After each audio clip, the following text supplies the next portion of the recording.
ಅದೇ ರೀತಿ ಅತಿಥಿಗಳಾಗಿ ನಮ್ಮ ಈ ಶಾಲಾಭಿವೃದ್ಧಿ ಸಮಿತಿಯ ಸದಸ್ಯರಾಗಿರುವಂಥ ಅಲ್ತಾಫ್ ಸರ್ ಅವರು, ಹಾಗೆಯೇ KMK ಈ ಶಾಲಾ ಮುಖ್ಯೋಪಾಧ್ಯಾಯರಾದಂಥ KMK ಮಂಜನಡಿ ಸರ್ ಅವರು,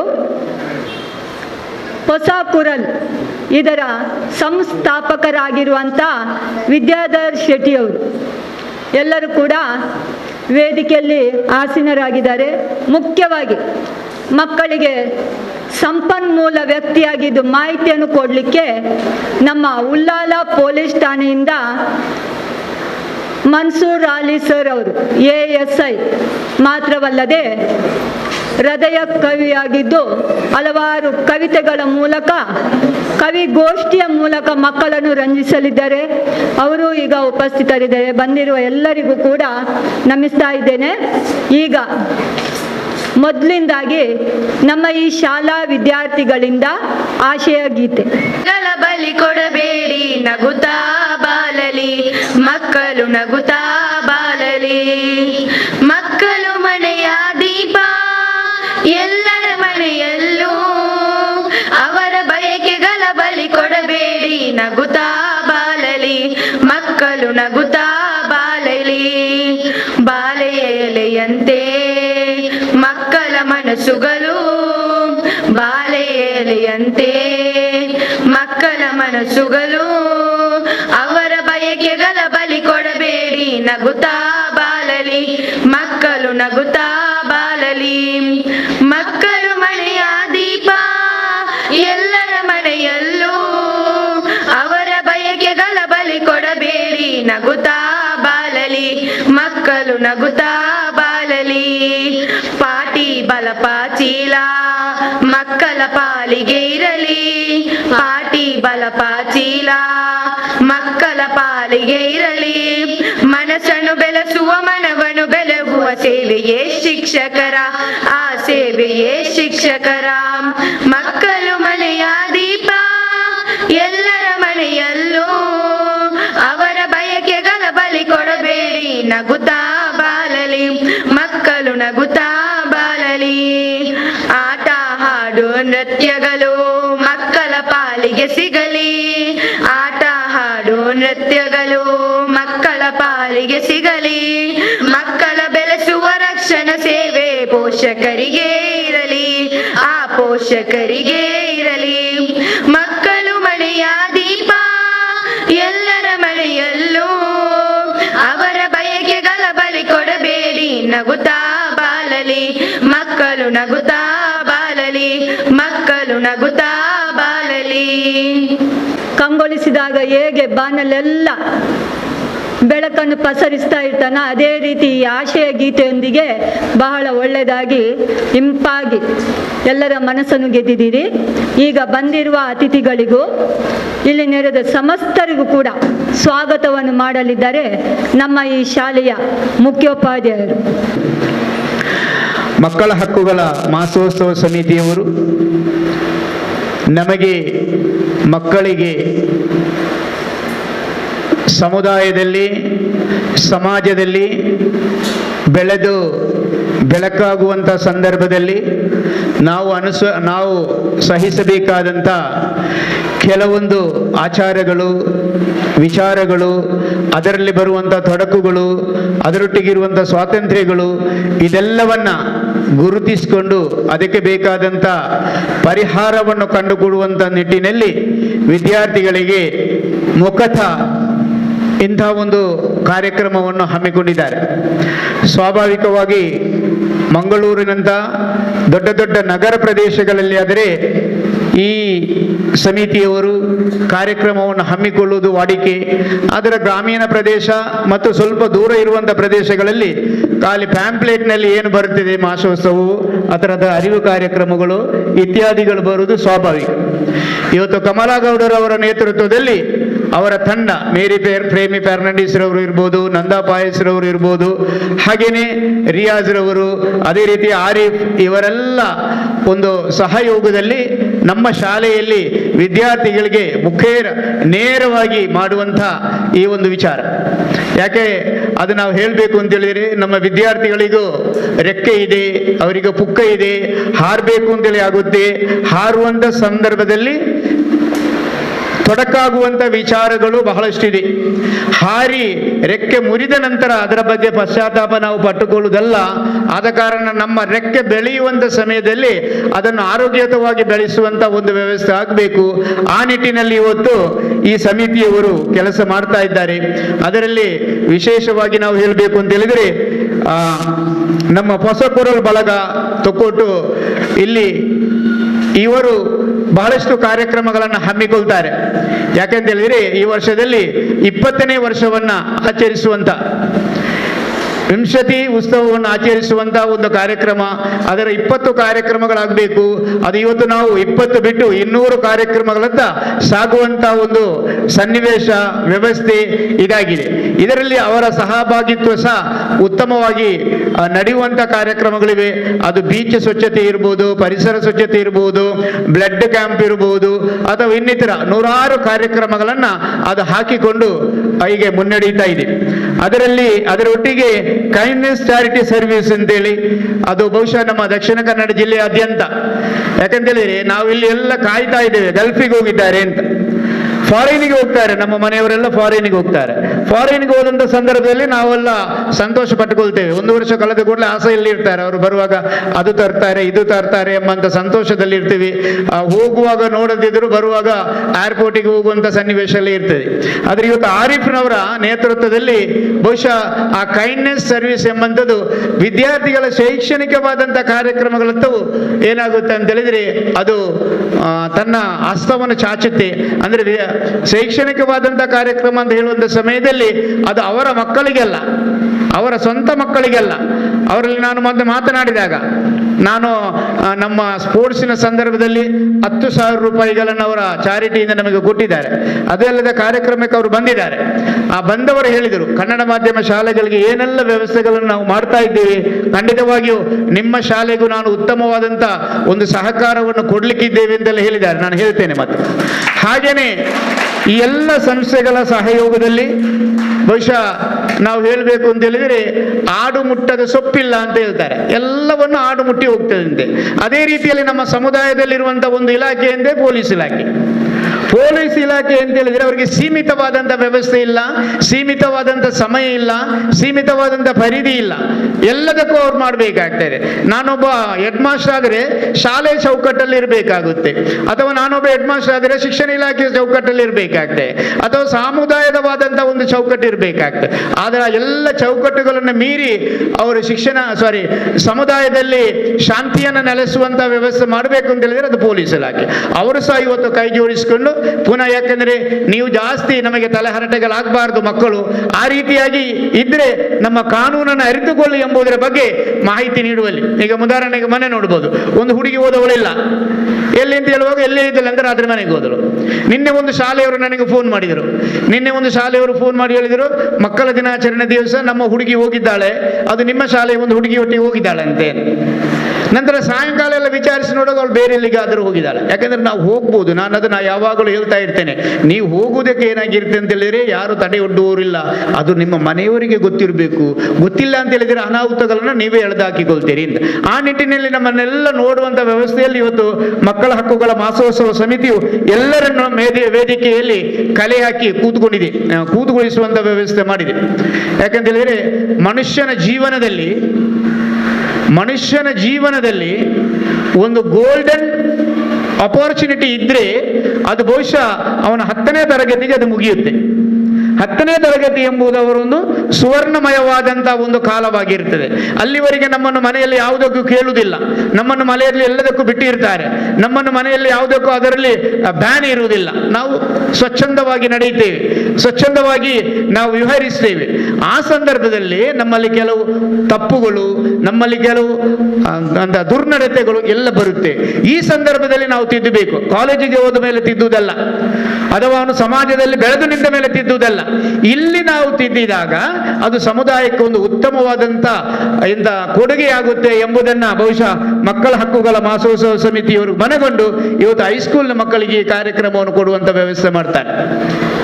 ಇದನ್ನ ನಾವು ಏನ್ ಮಾಡಬೇಕು ಅಂತೇಳಿ ನಮ್ಮ ಜೀವನದಲ್ಲಿ ನಾವು ಅಳವಡಿಸಿಕೊಳ್ಬೇಕು.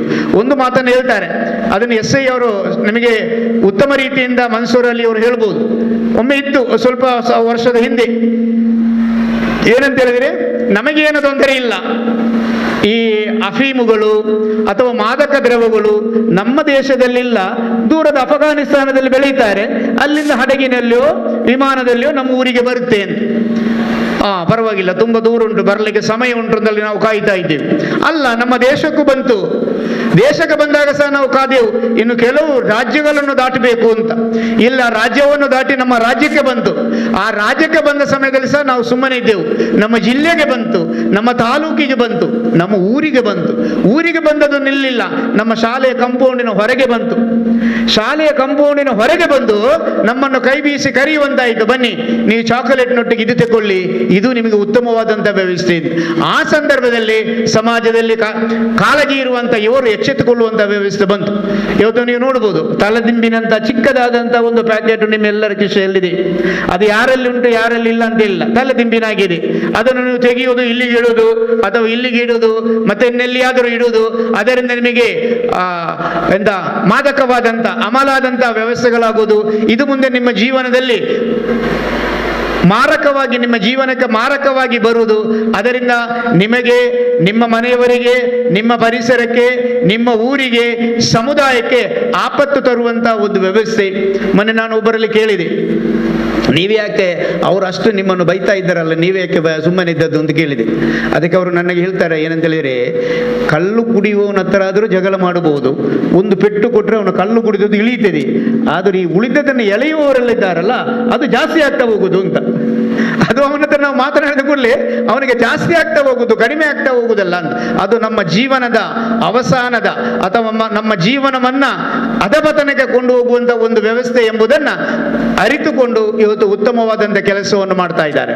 ಶ್ರೀಮತಿ ಕಮಲಾಗೌಡರವರು ನಮ್ಮ ಪರಿಸರದಲ್ಲಿ ಅಧ್ಯಾಪಿಯಾಗಿದ್ದುಕೊಂಡು, ನಮ್ಮ ನೆರೆಯಲ್ಲೇ ಮನೆ ಮಾಡಿದ್ದುಕೊಂಡು, ಅಲ್ಲಿಂದ ಅವರು ರಿಟೈರ್ಡ್ ಆದರೂ ಸುಮ್ಮನೆ ಇರಬಾರದು ಎಂಬಂತ ದೃಷ್ಟಿಯಿಂದ ನಮ್ಮ ಸಮುದಾಯಕ್ಕೆ ಏನಾದರೂ ಒಂದು ವ್ಯವಸ್ಥೆಯನ್ನು ನಾವು ಮಾಡಿಕೊಡ್ಬೇಕು ಅಂತ ಕೇಳಿಕೊಳ್ಳುವುದರೊಂದಿಗೆ, ಮನ್ಸೂರ್ ಅಲಿ ಹತ್ರ ಹೇಳ್ಬೇಕಂದ್ರೆ, ಉಳ್ಳಾಳದಲ್ಲಿ ಒಂದು ಪ್ರಾಮಾಣಿಕ ASC ಅವರ ಹೆಂಡತಿಯವರು, ಉಳ್ಳಾಳದಲ್ಲಿ ಒಂದು ಪ್ರಾಮಾಣಿಕವಾದಂಥ ASC ಅವರಿದ್ದರು, ನಮ್ಮ ಆತ್ಮೀಯರು.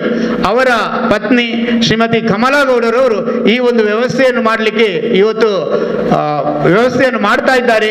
ಇವತ್ತಿನ ಈ ಕಾರ್ಯಕ್ರಮದ ಅಧ್ಯಕ್ಷ ಸ್ಥಾನವನ್ನು ವಹಿಸಿದ್ದಾರೆ. ಶಿಕ್ಷಣ ಕ್ಷೇತ್ರದಲ್ಲಿ ಅವರಿಗೆ ಇನ್ನೂ ವ್ಯವಸ್ಥೆ ಮಾಡುವ, ಕಾರ್ಯಕ್ರಮ ನಡೆಸುವಂತ ಶಕ್ತಿಯನ್ನ ಭಗವಂತನು ನೀಡಲಿ ಅಂತೇಳಿ ಆಶಿಸಿ ಅವರನ್ನು ನಾನು ಎಲ್ಲ ಜಂಟಿ ಸಂಸ್ಥೆಗಳ ಪರವಾಗಿ ಆತ್ಮೀಯತೆಯಿಂದ ಸ್ವಾಗತಿಸ್ತಾ ಇದ್ದೇನೆ. ಮೇಡಮ್ ಸ್ವಾಹಾಜಿಯವರು ಉದ್ಘಾಟಿಸಬೇಕಿತ್ತು. ಶುಕ್ರವಾರ ದಿವಸ ನಮ್ಮ ಜಮಾತಿನ ಸಭೆ ಇರ್ತದೆ, ಅಲ್ಲಿ ಅವರು ಪ್ರಧಾನ ಕಾರ್ಯದರ್ಶಿಗಳು ಆದ ಕಾರಣ ಅವರು ಈ ಕಾರ್ಯಕ್ರಮಕ್ಕೆ ಬರಲಿಕ್ಕೆ ಆಗಲಿಲ್ಲ. ಅವರ ಅನುಪಸ್ಥಿತಿಯಲ್ಲಿ ಅವರನ್ನು ಸ್ವಾಗತಿಸ್ತೇನೆ. ಪ್ರಾಸ್ತಾವಿಕ ಮಾತನಾಡಬೇಕಿದ್ದವರು ಶ್ರೀಯುತ ರೆನ್ನಿ ಡಿ ಸೂಜರ್ ಅವರು, ಮಕ್ಕಳ ಕಲ್ಯಾಣ ಸಮಿತಿಯ ದಕ್ಷಿಣ ಕನ್ನಡ ಜಿಲ್ಲೆ ಅಧ್ಯಕ್ಷರು. ಅವರು ಸಹ ಈ ಕಾರ್ಯಕ್ರಮದಲ್ಲಿ ಅನುಪಸ್ಥಿತಿದ್ದಾರೆ, ಅವರನ್ನು ಸಹ ನಾನು ಸ್ವಾಗತಿಸ್ತೇನೆ. ಮತ್ತೆ ಇವತ್ತು ಬಹಳಷ್ಟು ನೀವೆಲ್ಲ ಬರುವಾಗಲೇ ಮಾಡಿದ್ದೀರಿ, ಪೊಲೀಸ್ ಬರ್ತಾ ಇದ್ದಾರೆ, ಪೊಲೀಸ್ ಬಂದಿದ್ದಾರೆ. ಯಾಕಂತ ಹೇಳಿದರೆ, ಪೊಲೀಸ್ನವರು ಅವರಲ್ಲಿ ಇರುವಂತಹ ಒಂದು ಮುಖ್ಯವಾದಂಥ ಇದೇನೆಂದರೆ, ಸುಳ್ಳು ಹೇಳುವುದನ್ನು ಸತ್ಯ ಹೊರಗೆ ತರುವುದು. ಯಾರು ಸುಳ್ಳು ಹೇಳ್ತಾರೆ ಆ ಸತ್ಯವನ್ನು ಹೊರಗೆ ತರುವಂತ ವ್ಯವಸ್ಥೆ ಇರುವುದು ಅವರಲ್ಲಿ. ಅದಕ್ಕೆ ನಾನು ಹೇಳಿದೆ, ಒಂದು ಹುಡುಗಿಯ ಹತ್ರ, ನೀನು ಶಾಲೆಗೆ ಬರದೆ ಜ್ವರ ಬರ್ತದೆ ಅಂತ ಹೇಳ್ತಾ ಇದೆಯಲ್ಲ, ಅದಕ್ಕೆ ಪೊಲೀಸ್ ಬಂದಿದ್ದಾರೆ. ಅದು ಏನಾದರೂ ಸುಳ್ಳು ಹೇಳ್ತಾ ಇದೆಯಲ್ಲ, ಅದನ್ನು ಹೊರಗೆ ತೆಗೆಯಬೇಕು ಎಂಬಂತ ಉದ್ದೇಶದಿಂದ ಅವರು ಬಂದಿದ್ದಾರೆ ಅಂತ. ಸನ್ಮಾನ್ಯ ಶ್ರೀ ಮನ್ಸೂರ್ ಅಲಿ ಅವರು ಇವತ್ತು ನಮಗೆ ಸಂಪನ್ಮೂಲ ವ್ಯಕ್ತಿಗಳಾಗಿ ಬಂದಿದ್ದಾರೆ. ಉಳ್ಳಾಳದಲ್ಲಿ ASI ಕಾರ್ಯನಿರ್ವಹಿಸ್ತಾ ಇದ್ದಾರೆ. ಅಷ್ಟೇ ಅಲ್ಲದೆ ನಮಗೆ ಬಹಳಷ್ಟು ಹೆಮ್ಮೆ ಏನಂತ ಹೇಳಿದರೆ, ಅವರು ನಮ್ಮ ಜಿಲ್ಲೆಯವರೇ, ನಮ್ಮ ಊರಿನವರೇ, ಮುಲ್ಕಿಯವರು, ನಮ್ಮ ಎಲ್ಲ ಆಚಾರ ವಿಚಾರಗಳನ್ನ ತಿಳಿದಂತ ಒಬ್ಬ ವ್ಯಕ್ತಿ ಮನ್ಸೂರ್ ಅಲಿ ಅವರು. ಅವರನ್ನು ನಿಮ್ಮೆಲ್ಲರ ಪರವಾಗಿ ಆತ್ಮೀಯತೆಯಿಂದ ಸ್ವಾಗತಿಸ್ತಾ ಇದ್ದೇನೆ ಸರ್. ಹಾಗೇನೆ ನನ್ನ ಆತ್ಮೀಯ ಹಿರಿಯ ಸಹೋದರ, ನಮ್ಮ ಶಾಲಾಭಿವೃದ್ಧಿ ಸಮಿತಿಯ ಸದಸ್ಯ, ನಮ್ಮ ಎಲ್ಲ ಕಾರ್ಯಕ್ರಮಗಳಲ್ಲಿಯೂ ನನಗೆ ಸಹಕಾರವನ್ನು ನೀಡುವವರು, ಅದೇ ರೀತಿಯಲ್ಲಿ ಶಾಲೆಯಲ್ಲಿ ಒಂದು ಉತ್ತಮವಾದಂಥ ಕಬಡ್ಡಿ ಪಟು ಅಲ್ತಾಫ್ ಯೋಚಿರವರು ಈ ಕಾರ್ಯಕ್ರಮದಲ್ಲಿ ನಮ್ಮೊಟ್ಟಿಗಿದ್ದಾರೆ. ಅವರನ್ನು ನಿಮ್ಮೆಲ್ಲರ ಪರವಾಗಿ ಆತ್ಮೀಯತೆಯಿಂದ ಸ್ವಾಗತಿಸ್ತಾ ಇದ್ದೇನೆ ಸರ್. ಹಾಗೆಯೇ ಇವತ್ತಿನ ನಮ್ಮ ಈ ಕಾರ್ಯಕ್ರಮದಲ್ಲಿ ಉದ್ಘಾಟನೆಯನ್ನು ಮಾಡಲಿಕ್ಕಿರುವಂಥ ಸನ್ಮಾನ್ಯ ಶ್ರೀ ಆರಿಫ್ ರವರು, ಕೈಂಡ್ನೆಸ್ ಚಾರಿಟಿ ಸರ್ವಿಸ್ನವರು. ನಮ್ಮ ಶಾಲೆಯನ್ನು ನಾನು ಅವರ ಹತ್ರ ಮೊನ್ನೆ ಕೇಳಿದ್ದೆ, ನೀವು ಒಂದು ದತ್ತು ತೆಗೆದುಕೊಳ್ಬೇಕು ಸರ್ ಅಂತ.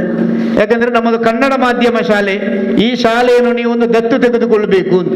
ನಮ್ಮಲ್ಲಿ ಸೈಯದ್ ಮದನಿ ಚಾರಿಟೇಬಲ್ ಟ್ರಸ್ಟ್ ಶಾಲೆಯನ್ನು ನಡೆಸ್ತದೆ. ನಮ್ಮಲ್ಲಿ ಸಾಧಾರಣ 2 ಲಕ್ಷ ರೂಪಾಯಿಗಳು ಒಂದು ತಿಂಗಳಿಗೆ ಸಂಬಳವನ್ನು ಕೊಡುತ್ತದೆ. ಅದೇ ಮಕ್ಕಳಿಂದ ಯಾವುದೇ ಫೀಸ್ ನಾವು ಕಲೆಕ್ಟ್ ಮಾಡ್ತಾ ಇಲ್ಲ. ಅದಲ್ಲದೆ ನಮಗೊಂದು ಬಸ್ಸು ತೆಗೆದುಕೊಟ್ಟಿದ್ದಾರೆ. ಯಾಕಂದ್ರೆ ಕನ್ನಡ ಮಾಧ್ಯಮ ಶಾಲೆಗಳ ಬಗ್ಗೆ ನಿಮಗೆ ಗೊತ್ತಿರ್ಬೋದು, 4 ಮಕ್ಕಳು 5 ಮಕ್ಕಳು, ಜಾಸ್ತಿ ಆದರೆ 9 ಮಕ್ಕಳು, 9ಕ್ಕಿಂತ ಜಾಸ್ತಿ ಮಕ್ಕಳು ಇರುವುದು ಎಲ್ಲಿ ಇಲ್ಲ. ಆದರೆ ಇವತ್ತು ನಮ್ಮ ಶಿಕ್ಷಕರ ಪ್ರಯತ್ನ, ನಮ್ಮ ಶಾಲಾಭಿವೃದ್ಧಿ ಸಮಿತಿಯ ಪ್ರಯತ್ನ, ಆಡಳಿತ ಸಮಿತಿಯ ಪ್ರಯತ್ನ, ಇದೆಲ್ಲದರ ಫಲವಾಗಿ ಅಲ್ಲಾಹನ ಅನುಗ್ರಹದಿಂದ 400 ಚಿಲ್ಲರೆ ಮಕ್ಕಳು ನಮ್ಮ ಶಾಲೆಯಲ್ಲಿ ಇದ್ದಾರೆ ಅಂತೇಳಿ ಸಂತೋಷದಿಂದ ಹೇಳಲಿಕ್ಕೆ ಇಷ್ಟಪಡ್ತೇನೆ. ಆದರೆ ನಮ್ಮ ಆಡಳಿತ ಸಮಿತಿಯವರು ಮತ್ತು ನಮ್ಮ ಶಿಕ್ಷಕರ ಒಂದು ಆಶಯ ಏನಂತೇಳಿದರೆ, ನಮ್ಮ ಶಾಲೆಗೆ ಬರುವ ಮಕ್ಕಳು ಇಂಗ್ಲಿಷ್ ಮೀಡಿಯಂ ಶಾಲೆಗೆ ಬರುವಂತ ಮಕ್ಕಳಿಗಿಂತ ಯಾವುದೇ ಕಡಿಮೆ ಇರಬಾರ್ದು. ಅವರು ಕೇಳಿದರು ನನ್ನಲ್ಲಿ, ಈ ಮಕ್ಕಳೆಲ್ಲ ಇಂಗ್ಲಿಷ್ ಮೀಡಿಯಂ ಮಕ್ಕವ ಅಂತ.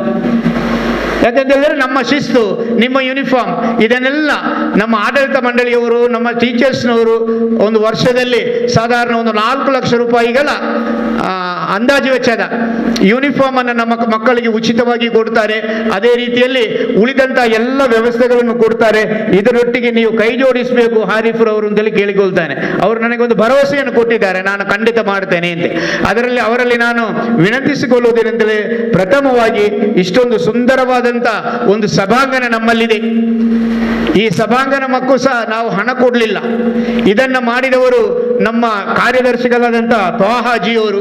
ಅವರಿಗೆ ನಾವು ಇನ್ನೂ ಕೊಡುವಂತ ಹಣ ಬಾಕಿ ಇದೆ, ಒಂದು 7 ಲಕ್ಷ ರೂಪಾಯಿಗಳು ನಾವು ಕೊಡ್ಲಿಕ್ಕಿದೆ. ನೀವು ಮಾಡಿ ಅಂತ ಹೇಳಿದೆ. ಅದೇ ರೀತಿಯಲ್ಲಿ ಬಿಲ್ಡಿಂಗ್ ಕಾಂಟ್ರಾಕ್ಟರ್ ಆದಂಥ ಇಸ್ಮಾಯಿಲ್ ಹಾಜಬರ್ ಅವರು, ನಮ್ಮ ಸಂಚಾಲಕರು, ಅವರು ಮಾಡಿದ್ದಾರೆ. ನಿಮ್ಮಲ್ಲಿ ನಾವು ವಿನಂತಿಸಿಕೊಳ್ಳುವುದೇನೆಂದರೆ, ನಮ್ಮ ಈ ಮಕ್ಕಳು ಇವತ್ತು ನೆಲದಲ್ಲಿ ಕೂತಿದ್ದಾರೆ. ಯಾಕೆ ನೆಲದಲ್ಲಿ ಕೂತಿದ್ದಾರೆ ಅಂದರೆ, ಕೂತುಕೊಳ್ಳಿಕ್ಕೆ ಚೇರ್ ಇಲ್ಲ. ಕೂತುಕೊಳ್ಳಿಕ್ಕೆ ಚೇರ್ ಇಲ್ಲದಕ್ಕೆ ನೆಲದಲ್ಲಿ ಕೂತಿದ್ದಾರೆ. ಆದರೆ ನಿಮ್ಮಲ್ಲಿ ನಾನು ನಮ್ಮ ಶಾಲೆಗೆ 10,000 ರೂಪಾಯಿಗಳನ್ನು ನೀವು ಮೊನ್ನೆ ಕೊಟ್ಟಿದ್ದೀರಿ. ನಿಮ್ಮೆಲ್ಲರ ಸಹಕಾರದಿಂದ ಯಶಸ್ವಿಯಾಗಿದೆ. ಅಲ್ಲಿ ಏನೆಲ್ಲ ನಮ್ಮ ಬಗ್ಗೆ ಹೊಗಳಿಕೆ ಹೇಳಿದಾರೋ ಅದೆಲ್ಲವೂ ನಿಮ್ಮ ಕೈಂಡ್ನೆಸ್ ಚಾರಿಟಿಗೆ ಸಲ್ಲುತ್ತದೆ. ನಿಮ್ಮ ಸಹಕಾರದಿಂದ ಮಾತ್ರ ಅದು ಆಗಲಿಕ್ಕೆ ಸಾಧ್ಯ ಆಗಿದೆ ಅಂತ ನಾನು ಹೇಳಿಕೊಳ್ಳುವುದರಿಂದ, ನನ್ನ ಈ ಮಕ್ಕಳಲ್ಲ, ಇದರ ಇನ್ನು 2 ಪಾಲು ಮಕ್ಕಳು ಬೇರೆ ಇದ್ದಾರೆ. 1ರಿಂದ 5ನೇ ಕ್ಲಾಸ್ನವರೆಗಿನ ಮಕ್ಕಳು ಬರಲಿಲ್ಲ ಇಲ್ಲಿಗೆ, ಅವರು ಬೇರೆ ಕ್ಲಾಸ್ನಲ್ಲಿದ್ದಾರೆ. ನೀವು ನನಗೆ ಈ ಸಂದರ್ಭದಲ್ಲಿ ನಿಮ್ಮಲ್ಲಿ ವಿನಂತಿಸುವುದೇನೆಂದರೆ, ನಮಗೊಂದು 300 ಚೇರುಗಳನ್ನು ನಿಮ್ಮ ಚಾರಿಟಿ ವತಿಯಿಂದ ಕೊಡಬೇಕು. 300 ಚೇರುಗಳನ್ನು ಒಂದು ಚಾರಿಟಿ ವತಿಯಿಂದ ನಾಡ್ದು ನಮ್ಮ ಸ್ಪೋರ್ಟ್ಸ್ ಡೇಗೆ ಮುಂಚಿತವಾಗಿ ನೀವು ಕೊಡಬೇಕು. ನಿಮ್ಮ ಎಲ್ಲ ಕೆಲಸಗಳಿಗೆ ಕರುಣಾಮಯನಾದ ಅಲ್ಲಾಹನು ರಹಮತ್ ನೀಡಲಿ. ಅದೇ ರೀತಿಯಲ್ಲಿ ನೀವು ಮಾಡುವಂತ ನಿಮ್ಮ ಎಲ್ಲ ವ್ಯವಸ್ಥೆಗಳಿಗೂ ಅಲ್ಲಾಹನು ರಹಮತ್ ಕೊಡಲಿ. ನೀವು ಕೊಡುವಂತ ಧರ್ಮ ದಾನವನ್ನು ಅಲ್ಲಾಹನು ಸ್ವೀಕರಿಸಿ ನಿಮಗೆ, ನಿಮ್ಮ ಮಕ್ಕಳಿಗೆ, ನಿಮ್ಮ ಕುಟುಂಬಕ್ಕೆ ಅಲ್ಲಾಹನು ತಕ್ಕುದಾದಂಥ ಪ್ರತಿಫಲವನ್ನು ಕೊಡಲಿ. ನೀವು ಯಾವ ರೀತಿಯಲ್ಲಿ ನಮ್ಮ ಮಕ್ಕಳನ್ನು ಉತ್ತಮ ರೀತಿಯಿಂದ ಟ್ರೀಟ್ ಮಾಡ್ತೀರೋ ಅದರ 1000 ಪಾಲು ಅಲ್ಲಾಹನು ನಾಳೆ ಪರಲೋಕದಲ್ಲಿ ನಿಮಗೆ ಟ್ರೀಟ್ ಮಾಡಲಿ ಅಂತೇಳಿ ನಾನು ಪ್ರಾರ್ಥಿಸುತ್ತಾ ನಿಮ್ಮನ್ನು ಆತ್ಮೀಯತೆಯಿಂದ ಸ್ವಾಗತಿಸ್ತಾ ಇದ್ದೇನೆ ಸರ್. ಹಾಗೆಯೇ ಇವತ್ತಿನ ಈ ಸಭೆಯಲ್ಲಿ ನನ್ನ ಆತ್ಮೀಯ ಮಿತ್ರ, ನಮ್ಮ ಹುಡುಗ, ನನ್ನ ಹಳೆ ವಿದ್ಯಾರ್ಥಿ, ಕೊಲೀಗ್ 2 ಆದಂಥ ರಿಯಾಜ್ ಮಂಗಳೂರು ಅವರಿದ್ದಾರೆ. ರಿಯಾಜ್ ಮಂಗಳೂರು ಅಂತ ಹೇಳಿದರೆ ಉಳ್ಳಾಳದಲ್ಲಿ ನಡೆಯುವಂತ, ಯಾಕಂದ್ರೆ ನನಗೊಂದು ಸಂತೋಷ ಇದೆ, ನಾನು ಕಲಿತಂತಹ ಒಂದು ಶಾಲೆಯಲ್ಲಿ ಕಲಿತು ಅವರು ಇವತ್ತೇನಾಗಿದ್ದಾರೆ ಅಂದರೆ ನಮ್ಮ ಬಗ್ಗೆ ಹೆಮ್ಮೆ ಪಟ್ಟುಕೊಳ್ತಾ ಇದ್ದಾರೆ. ಎಲ್ಲಿಯಾದರೂ ಯಾವುದಾದ್ರೂ ಒಂದು ಕೆಲಸ ಇದ್ದರೆ, ಸರ್ ನೀವು ಬನ್ನಿ ನಾವು ಒಟ್ಟಿಗೆ ಹೋಗುವಂತ ಹೇಳ್ತಾ ಇದ್ದಾರೆ. ಅಷ್ಟೇ ಅಲ್ಲದೆ ಉಳ್ಳಾಳದಲ್ಲಿ ಆಗುವಂತ ಎಲ್ಲ ಕೆಲಸಗಳು, ನಮ್ಮ ಹಳೇಕಲ ಮದನಿ ಇವತ್ತು ಮಕ್ಕಳ ಸಂಖ್ಯೆ ಕಡಿಮೆ ಇರಬಹುದು, ಆದರೆ ಆ ಶಾಲೆ ಅಭಿವೃದ್ಧಿ ಆಗಬೇಕಿದ್ದರೆ ಅದರಲ್ಲಿ 90% ಕೆಲಸ ರಿಯಾಜ್ ಮಂಗಳೂರು ಅವರು ಮಾಡ್ತಾರೆ ಅಂತ ಹೇಳಲಿಕ್ಕೆ ನಾನು ಇಷ್ಟಪಡ್ತೇನೆ. ಇಲ್ಲಿರುವಂತಹ ಸ್ವಚ್ಛತಾ ಕಾರ್ಯಕ್ರಮ ಇರ್ಬೋದು, ಸಾಮಾಜಿಕ ಕಾರ್ಯಕ್ರಮ ಇರ್ಬೋದು, ಶೈಕ್ಷಣಿಕ ಕಾರ್ಯಕ್ರಮ ಇರ್ಬೋದು, ಈ ಎಲ್ಲ ಕಾರ್ಯಕ್ರಮಗಳಿಗೂ ಅವರು ರಿಯಾಜ್ ಮಂಗಳೂರು ಅವರು ರೂವಾರಿ ಆಗಿದ್ದಾರೆ. ಅವರಲ್ಲಿ ಸಹ ನಾನು ಹೇಳ್ತೇನೆ, ಅವರು ಯಾವಾಗಲೂ ಹೇಳ್ತಾರೆ ಅಂದರೆ ಸರ್ಕಾರಿ ಶಾಲೆ ಅಂತ. ನೀವು ಸರ್ಕಾರಿ ಶಾಲೆ ಅಂತ ಹೇಳಲಿಕ್ಕೆ ಹೋಗ್ಬೇಡಿ, ನೀವು ಕನ್ನಡ ಮಾಧ್ಯಮ ಶಾಲೆ ಹೇಳ್ಬೇಕು ಅಂತ ಅವರ ಹತ್ರ ನಾನು ಹೇಳುದು. ಸರ್ಕಾರಿ ಶಾಲೆ ಅಂತ ಹೇಳುದು ಬೇಡ ಅಂತ ಕಮಲಗೌಡ ಮೇಡಮ್ಗೆ ಗೊತ್ತಿದೆ. ಸರ್ಕಾರಿ ಶಾಲೆಗೆ ಫ್ಯಾನ್ ಹಾಕ್ಲಿಕ್ಕೂ ಗೌರ್ಮೆಂಟ್ ಹಣ ಕೊಡ್ತದೆ, ಫ್ಯಾನ್ ತೆಗೀಲಿಕ್ಕೂ ಗೌರ್ಮೆಂಟ್ ಹಣ ಕೊಡ್ತದೆ. ನಮ್ಮಲ್ಲಿ ಫ್ಯಾನ್ ರಿಪೇರಿ ಮಾಡಲಿಕ್ಕೂ ಕೊಡುವುದಿಲ್ಲ. ಅದಕ್ಕೆ ಎಲ್ಲ ಸಂಘ ಸಂಸ್ಥೆಗಳು ಸರ್ಕಾರಿ ಶಾಲೆಗಳಿಗೇ ಕೊಡುವುದು. ಆದರೆ ಅದೇ ಸರ್ಕಾರಿ ಶಾಲೆಯಲ್ಲಿ ಕಲಿಸುವಂಥ ಪಾಠಗಳು, ಅದೇ ಸರ್ಕಾರಿ ಶಾಲೆಯ ಪಠ್ಯ ಪುಸ್ತಕಗಳು, ಅದೇ ಸರ್ಕಾರಿ ಶಾಲೆಯಲ್ಲಿ ಕಲಿಸುವಂಥ ಮಗ್ಗಿ, ಅದೇ ಸರ್ಕಾರಿ ಶಾಲೆಯಲ್ಲಿ ಕಲಿಸುವಂಥ ಲೆಕ್ಕ, ಇದೆಲ್ಲವನ್ನು ಕಲಿಯುವಂಥ ಕನ್ನಡ ಮಾಧ್ಯಮ ಶಾಲೆಗಳಿಗೆ ಅದು ಯಾವುದೂ ಇಲ್ಲ. ಇದು ಸರ್ಕಾರದ ಶೈಕ್ಷಣಿಕ ತಾರತಮ್ಯ ನೀತಿ. ಅದನ್ನು ನಾವು ಯಾವತ್ತೂ ಕೇಳ್ತಾ ಇದ್ದೆವು. ಮೊದಲು ನಾವು ಅಲ್ಲಿಂದ ಈ ಸಂಸ್ಥೆಯಲ್ಲಿ ಮೊದಲು ಹುಟ್ಟು ಹಾಕಿದಂಥ ಸಮಯದಲ್ಲಿ ನಾವು ಹೇಳುವಾಗ ಸರ್ಕಾರಿ ಶಾಲೆಗೆ ಮಾಡುವ ಅಂತ ಹೇಳುವಾಗ ನಾನು ಹೇಳ್ತಾ ಇದ್ದೆ, ಇಲ್ಲ, ಕನ್ನಡ ಮಾಧ್ಯಮ ಶಾಲೆಗೆ ಕನ್ನಡ ಮಾಧ್ಯಮ ಶಾಲೆ ಅಂತ ನೀವು ಹೇಳಿ ಅಂತ.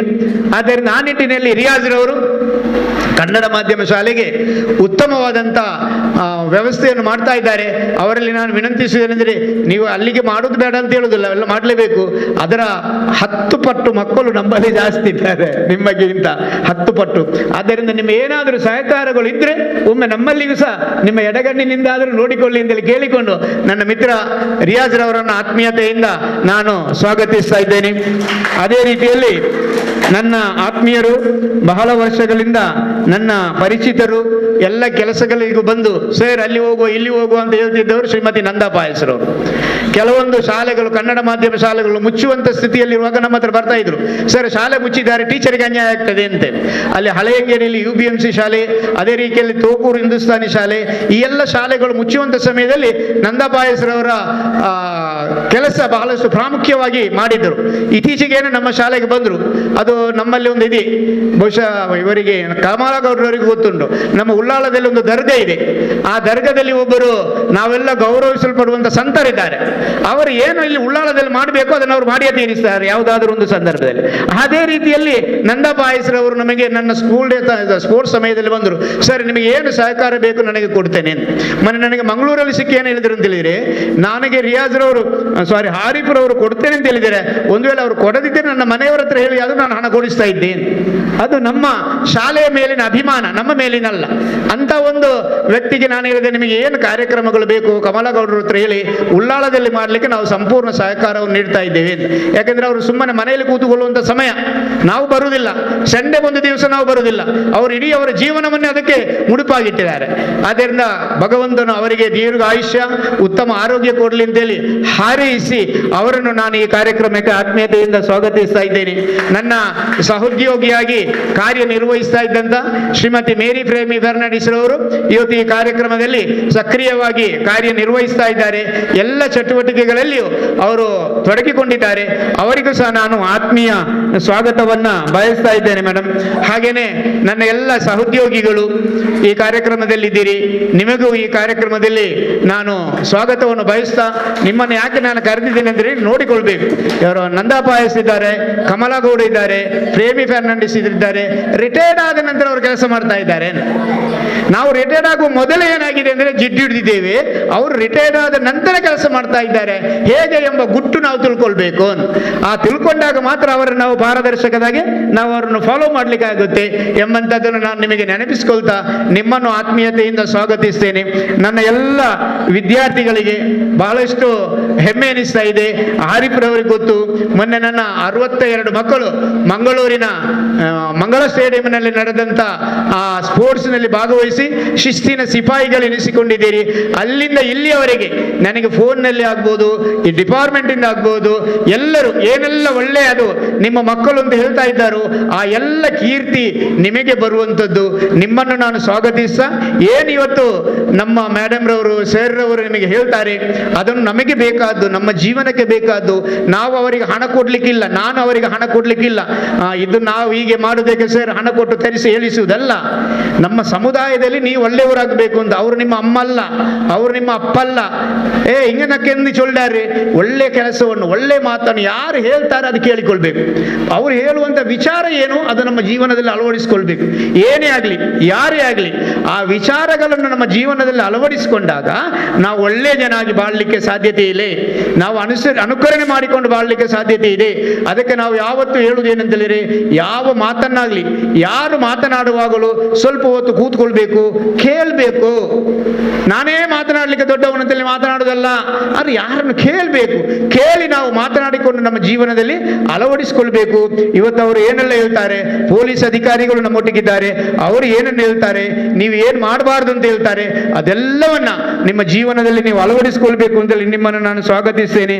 ಅದೇ ರೀತಿಯಲ್ಲಿ ಶಿಕ್ಷಣ ಸಂಪನ್ಮೂಲ ಕೇಂದ್ರದ ಶ್ರೀಮತಿ ಅಂಜಲಿ ಮೇಡಮ್ ರವರು ನಮ್ಮೊಟ್ಟಿಗಿದ್ದಾರೆ, ಅವರಿಗೂ ನಾನು ಸ್ವಾಗತಿಸಿ, ಅದೇ ರೀತಿಯಲ್ಲಿ ಹೊಸಕೂರಲ್ನವರು ಅವರದೇ ಕಾರ್ಯಕ್ರಮ, ಇವತ್ತಿನ ಕಾರ್ಯಕ್ರಮ ಹೊಸಕೂರಲ್ನ ಕಾರ್ಯಕ್ರಮ, ಅದರ ಅಧ್ಯಕ್ಷರಾದಂಥ ವಿದ್ಯಾಧರ ಶೆಟ್ಟಿ ಅವರು ಬರಬೇಕಿತ್ತು, ಆದರೆ ಬಂದರು, ಸಾರಿ ಬನ್ನಿ ಅವರಿಗೆ 100 ವರ್ಷ ಅಲ್ಲ 106 ವರ್ಷ ಆಯುಷ್ಯ.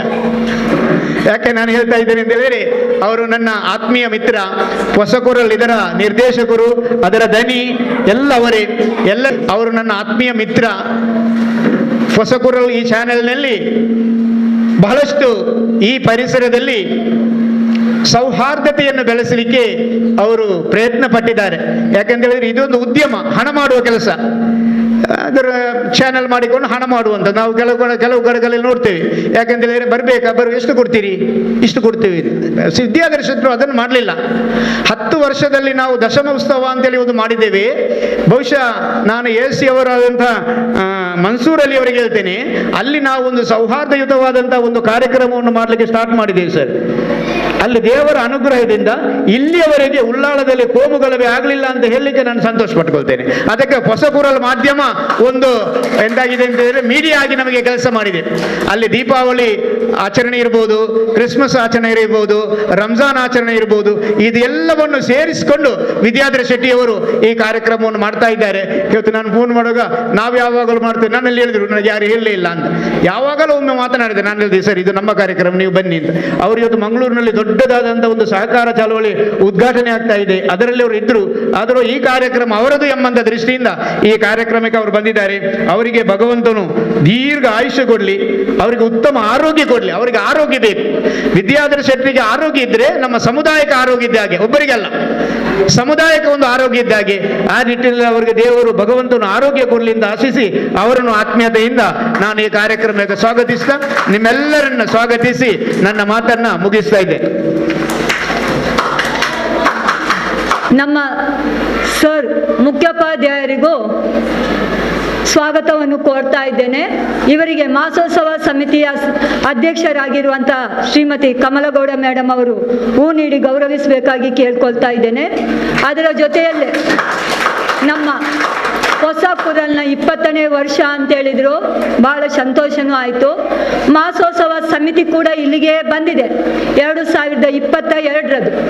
ಸರ್ ಕೂಡ ನಿವೃತ್ತರಾಗುವಂಥ ಸಮಯದಲ್ಲಿ ಅವರಿಗೂ ಒಂದು ರಾಜ್ಯೋತ್ಸವ ಪ್ರಶಸ್ತಿ ಒಂದೆಲ್ಲ ಸಿಕ್ಕಿದ್ರೆ ರಾಷ್ಟ್ರ ಪ್ರಶಸ್ತಿ ಸಿಗಲಿ, ಅದಕ್ಕೂ ನಾನು ಕೂಡ ಮುಂದಕ್ಕೆ ಹೋಗ್ತಾ ಇದ್ದೇನೆ. ಮೊನ್ನೆ ಹೆಸರನ್ನು ಕೊಟ್ಟ ಆಗಿದೆ ಸರ್. ಇದು ಇವತ್ತು ನಿನ್ನೆ ಶಿಕ್ಷಕರಲ್ಲ ಇವರು, ಅದು ಸಹ ಒಂದು ಸಿಗುವಂತಾಗಲಿ ಸರ್. ಇದು ಈ ಶಾಲಾ ಕನಸು ಯಾವತ್ತಿಗೂ ನನಸಾಗಿಯೇ ಉಳಿಲಿ ಅಂತೇಳಿ ಆಶಿಸ್ತಾ ಇದ್ದೇನೆ.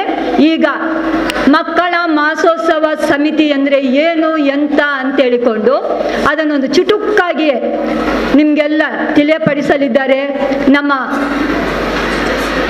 ಪ್ರೇಮಿ ಫೆರ್ನಾಂಡಿಸ್ ಮೇಡಮ್ ಅವರು. ಎಲ್ಲರಿಗೂ ನಮಸ್ತೆ. ನಮಗೆಲ್ಲ ತಿಳಿದಿರುವಂತೆ ಇತ್ತೀಚಿನ ದಿನಗಳಲ್ಲಿ ವಿಶೇಷವಾಗಿ ಮಕ್ಕಳು ಎಲ್ಲ ಅವಕಾಶಗಳಿಂದ ವಂಚಿತರಾಗುತ್ತಿದ್ದಾರೆ. ಅಲ್ಲದೆ ಇತ್ತೀಚೆಗೆ ಬಂದ ಕೋವಿಡ್ ಮಹಾಮಾರಿಯಿಂದಾಗಿ ಗಂಭೀರ ಸಾಮಾಜಿಕ ಪಿಡುಗು ಸೃಷ್ಟಿಯಾಗಿದ್ದು, ಇದು ಮಕ್ಕಳ ಶಿಕ್ಷಣ ಮತ್ತು ದೈಹಿಕ ಹಾಗೂ ಮಾನಸಿಕ ಆರೋಗ್ಯದ ಮೇಲೆ ವಿಶೇಷ ಪರಿಣಾಮವನ್ನು ಕೂಡ ಬೀರಿದೆ. ಹಾಗೂ ಮಕ್ಕಳು ಬಾಲಕಾರ್ಮಿಕತೆ, ಅಪೌಷ್ಟಿಕತೆ, ದೈಹಿಕ ಮತ್ತು ಮಾನಸಿಕ ದೌರ್ಜನ್ಯ, ಶಾಲೆಯಿಂದ ಹೊರಗುಳಿದಿರುವಂತಹದ್ದು, ಮಕ್ಕಳ ಮಾರಾಟ ಮತ್ತು ಭಿಕ್ಷಾಟನೆ ಇಂತಹ ಅನೇಕ ಸಮಸ್ಯೆಗಳಿಗೆ ಒಳಗಾಗಿದ್ದಾರೆ. ಮತ್ತು ಮಕ್ಕಳ ಮುಖ್ಯವಾದ ಹಕ್ಕುಗಳಾದ ರಕ್ಷಣೆಯ ಹಕ್ಕು, ಬದುಕುವ ಹಕ್ಕು, ವಿಕಾಸ ಹೊಂದುವ ಹಕ್ಕು ಮತ್ತು ಭಾಗವಹಿಸುವ ಹಕ್ಕು, ಈ ಹಕ್ಕುಗಳಿಂದಲೂ ಮಕ್ಕಳು ವಂಚಿತರಾಗಿದ್ದಾರೆ. ದಕ್ಷಿಣ ಕನ್ನಡ ಜಿಲ್ಲೆಯಲ್ಲಿ ಸುಮಾರು ವರ್ಷಗಳಿಂದ ಪಡಿ ಬೆಲೆರೇಡು ಪರಿಕಲ್ಪನೆಯಲ್ಲಿ ಶಿಕ್ಷಣ ಸಂಪನ್ಮೂಲ ಕೇಂದ್ರಗಳ ಒಕ್ಕೂಟ, ಶಿಕ್ಷಣ ಸಂಪನ್ಮೂಲ ಕೇಂದ್ರಗಳು ಇವುಗಳು ಒಟ್ಟು ಸೇರಿ ಅನೇಕ ಸ್ವಯಂ ಸೇವಾ ಸಂಸ್ಥೆಗಳು, ಸಂಘಟನೆಗಳು, ಶಾಲಾ ಕಾಲೇಜುಗಳು, ಜನಪ್ರತಿನಿಧಿಗಳು ಮತ್ತು SDMC ಇವರುಗಳ ಸಹಕಾರದೊಂದಿಗೆ ಮಕ್ಕಳ ಮಾಸೋತ್ಸವವನ್ನು ಪ್ರತಿ ವರ್ಷ ನಡೆಸಿಕೊಂಡು ಬಂದಿದೆ.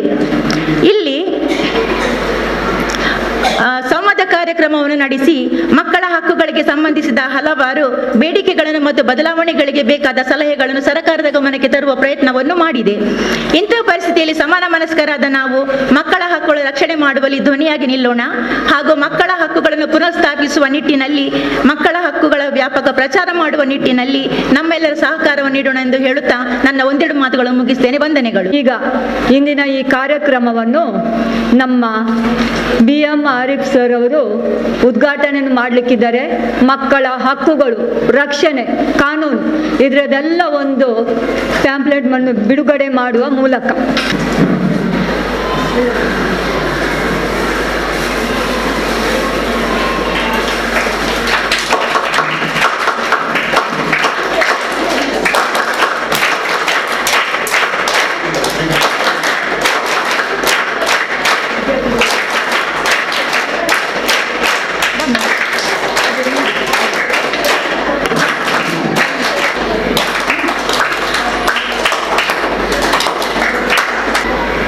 ಈ ಒಂದು ಕಾರ್ಯಕ್ರಮದಲ್ಲಿ ನಿಮಗೆ ತುಂಬ ಸವಿವರವಾಗಿ ಕಾನೂನಿನ ಬಗ್ಗೆ ನಿಮ್ಮ ಮತ್ತು ಅರಿವು ಇದರ ಬಗ್ಗೆ ಮಾತನಾಡಲಿದ್ದಾರೆ ನಮ್ಮ ASI ಮನ್ಸೂರ್ ಅಲಿ ಅವರು. ದಯವಿಟ್ಟು ಎಲ್ಲರೂ ಗಮನಗೆಟ್ಟು ಇದನ್ನು ಕೇಳಿ ನಿಮ್ಮ ಒಂದು ವಿದ್ಯಾರ್ಥಿ ಬದುಕಿನಲ್ಲಿ ಉತ್ತಮ ಪ್ರಜೆಯಾಗಿ, ಇನ್ನು ದೇಶದ ಉತ್ತಮ ಪ್ರಜೆಯಾಗಿ ಮುಂದಿನ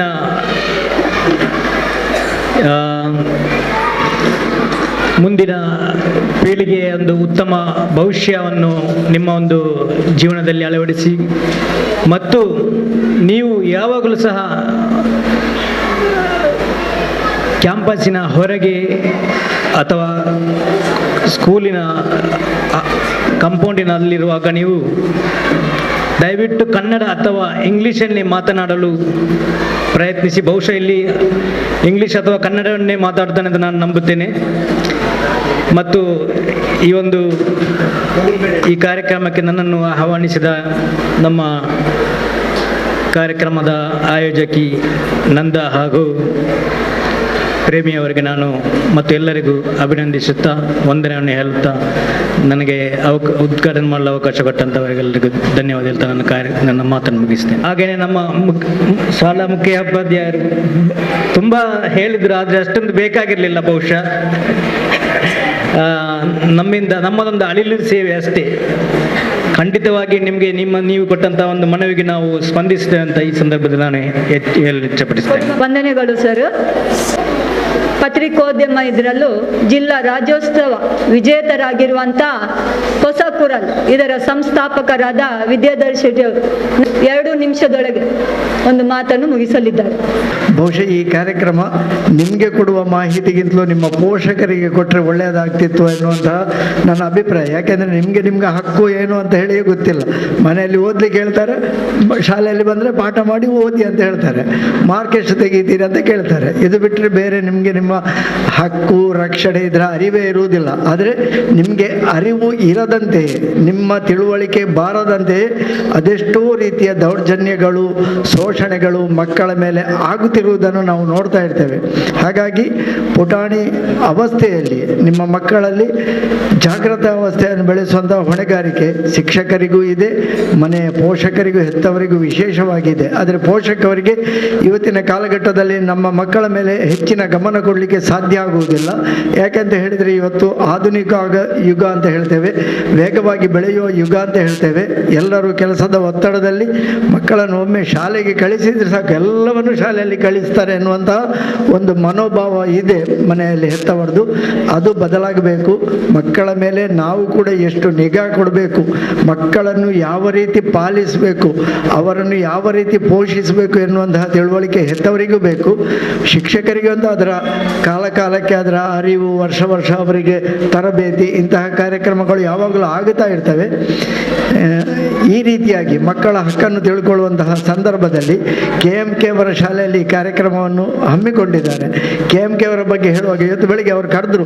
ನಿಜವಾಗಿ ನಾನು ಬರುವಂತಹ ವ್ಯವಧಾನ ಇರಲಿಲ್ಲ, ಆದರೂ ಅವರು ಕರೆದಾಗ ಬರದೇ ಇರಲಿಕ್ಕೆ ಆಗುವುದಿಲ್ಲ, ಯಾಕೆಂದರೆ ಇದು ನಿಮ್ಮದೇ ಕಾರ್ಯಕ್ರಮ ಅಂತ ಹೇಳಿದ್ರು, ನಿಮ್ಮ ಹೆಸರು ಹಾಕಿದ್ದಾರೆ ಹೇಳಿಕೊಂಡು.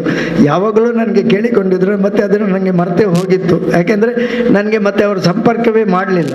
ಹಾಗಾಗಿ KMK ಅವರು ಕರೆದಾಗ ನಾನು ಬಂದಿದ್ದೇನೆ. ಯಾಕೆ ಅಂತ ಹೇಳಿದರೆ, ನಿಮಗೆ ಗೊತ್ತಿರ್ಬೋದು, ಉಳ್ಳಾಲ ಸೈಯದ್ ಮದನಿ ಶಿಕ್ಷಣ ಸಂಸ್ಥೆಗಳಲ್ಲಿ ಅನೇಕ ಶಾಲೆಗಳು, ಎಷ್ಟು 32 ಶಿಕ್ಷಣ ಸಂಸ್ಥೆಗಳಿವೆ, ಬೇರೆ ಬೇರೆ ತರಬೇತಿ ಸಂಸ್ಥೆಗಳಿವೆ.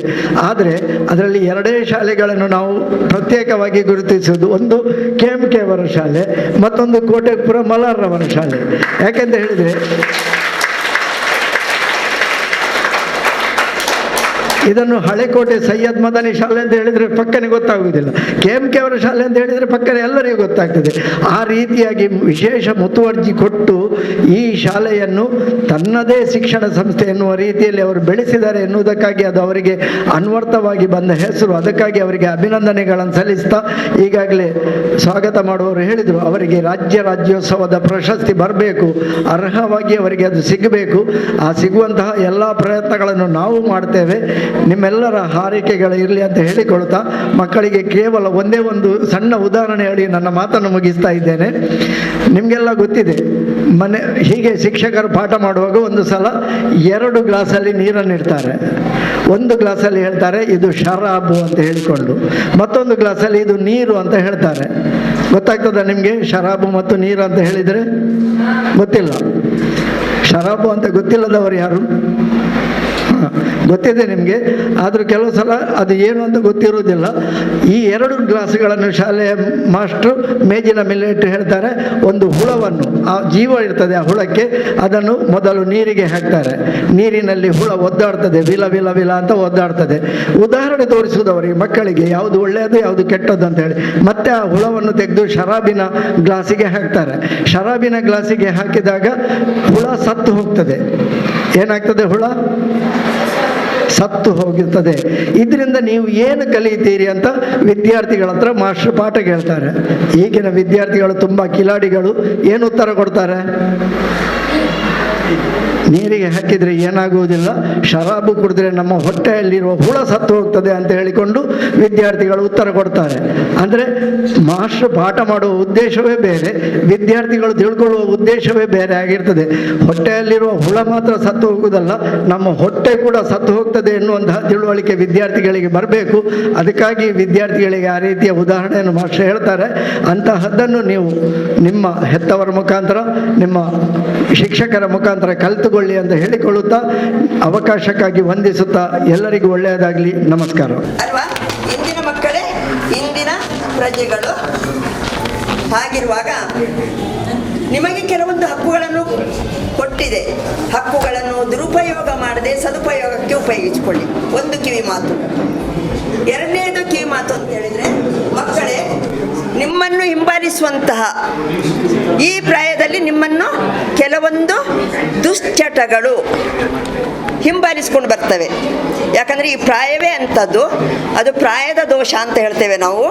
ಅಂಥ ಸಂದರ್ಭದಲ್ಲಿ ನೀವು ಮೊಬೈಲನ್ನು ಬಳಸುವಾಗ ಬಹಳ ಜಾಗರೂಕರಾಗಿ, ರಾತ್ರಿ 9 ಗಂಟೆಯಿಂದ ನಂತರ ಯಾರೂ ಮೊಬೈಲನ್ನು ಬಳಸ್ಕೊಳ್ಬೇಡಿ.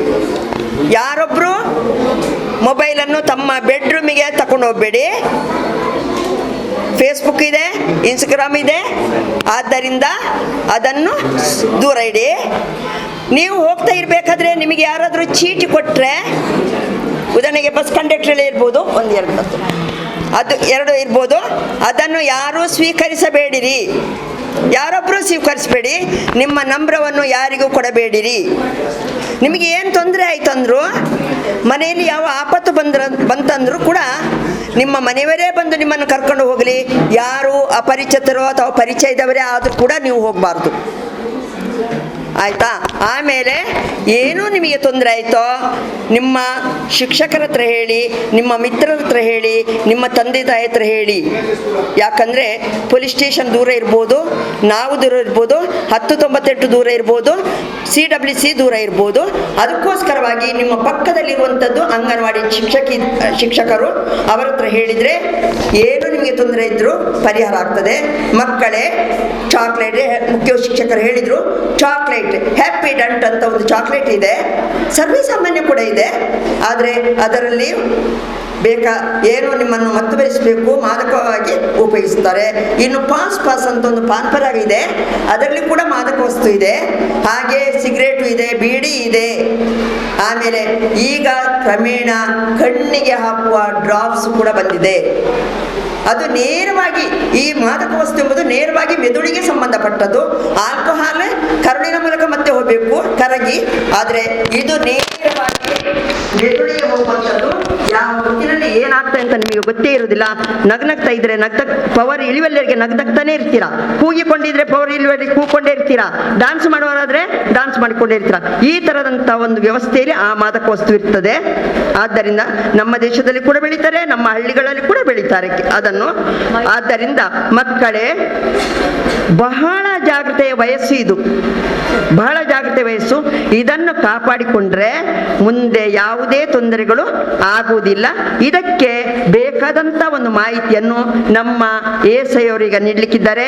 ಅವರಿಗೆ ಈ ಸಂದರ್ಭದಲ್ಲಿ ಧನ್ಯವಾದವನ್ನು ನಾನು ಮಾಸೋತ್ಸವ ಸಮಿತಿಯ ಲೆಕ್ಕದಲ್ಲಿ ಹೇಳ್ತಾ, ಮುಖ್ಯೋಪಾಧ್ಯಾಯರಿಗೆ ಧನ್ಯವಾದವನ್ನು ಹೇಳ್ತಾ, ಅವಕಾಶಕ್ಕಾಗಿ ಎಲ್ರಿಗೂ ವಂದಿಸ್ತಾ ಮಾತನ್ನು ಮುಗಿಸ್ತೇನೆ. ಮೇಡಮ್, ಈಗ ತಾನೇ ನಮ್ಮ ಈ ಕಾರ್ಯಕ್ರಮಕ್ಕೆ ಬಂದಿರುವಂತಹ ಇಸ್ಮಾಯಿಲ್ ಸರ್ ಅವರಿಗೆ ಎಲ್ಲರ ಪರವಾಗಿ ಕೂಡ ಸ್ವಾಗತವನ್ನು ಕೋರ್ತಾ ಇದ್ದೇನೆ. ಈಗ ವೇದಿಕೆಯ ಈ ಕಾರ್ಯಕ್ರಮವನ್ನು ಮುಗಿಸುವ ಮೊದಲು ಧನ್ಯವಾದವನ್ನು ಒಂದು ಕೊಟ್ಟು ಮತ್ತೆ ನಮ್ಮ ಸಂಪನ್ಮೂಲ ವ್ಯಕ್ತಿಗಳು ಪ್ರಾರಂಭಿಸ್ತಾರೆ.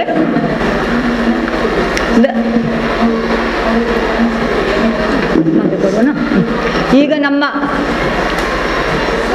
ASI ಆಗಿರುವಂತ ಮನ್ಸೂರ್ ಅಲಿ ಸರ್ ಅವರಿಂದ ಮಕ್ಕಳನ್ನು ಉದ್ದೇಶಿಸಿ ನಿಮ್ಮ ಜೊತೆ ಅವರು ಸಂವಾದದಲ್ಲೂ ಇದ್ದಾರೆ, ಚರ್ಚೆಯಲ್ಲೂ ಇದ್ದಾರೆ. ಅವರು ಮಾತಾಡ್ತಾನೆ ನಿಮ್ಮ ಮನಸ್ಸನ್ನೆಲ್ಲ ಕಂಗೊಳಿಸ್ತಾ ಇದ್ದಾರೆ. ಅದನ್ನೀಗ ಕೇಳ್ಕೊಂಡು.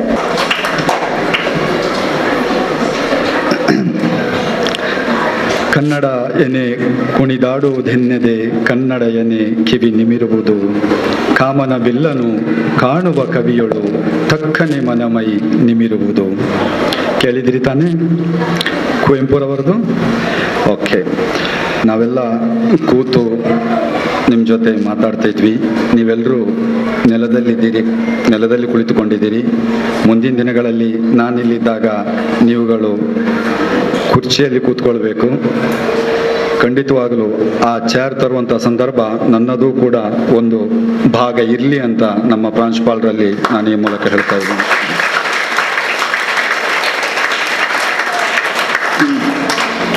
ವಿದ್ಯಾರ್ಥಿಗಳೇ, ಬಹಳ ಮುಖ್ಯವಾಗಿ ಇವತ್ತು ಜಗತ್ತಿನಾದ್ಯಂತ ಅಪಘಾತಗಳಲ್ಲಿ ಮರಣದ ಅಂಕಿಅಂಶಗಳನ್ನು ನಾವು ತೆಗೆದಾಗ ವಿದ್ಯಾರ್ಥಿಗಳ ಅಂಕಿಅಂಶಗಳೇ ಜಾಸ್ತಿಯಾಗಿ ನಮಗೆ ಕಾಣುತ್ತೆ. ಅದು ಮೇಲ್ಪಂಕ್ತಿಯಲ್ಲಿದೆ. ಅರ್ಥಾತ್ ಇವತ್ತು ಪ್ರತಿಯೊಂದು ಸಂದರ್ಭದಲ್ಲಿ ಅಪಘಾತಗಳನ್ನು ನಾವು ನೋಡಿದರೆ ಒಂದಲ್ಲ ಒಂದು ಕಾರಣದಲ್ಲಿ ವಿದ್ಯಾರ್ಥಿಗಳು ಅಪಘಾತಕ್ಕೊಳಗಾಗುವುದನ್ನು ಕಾಣ್ತೀವಿ.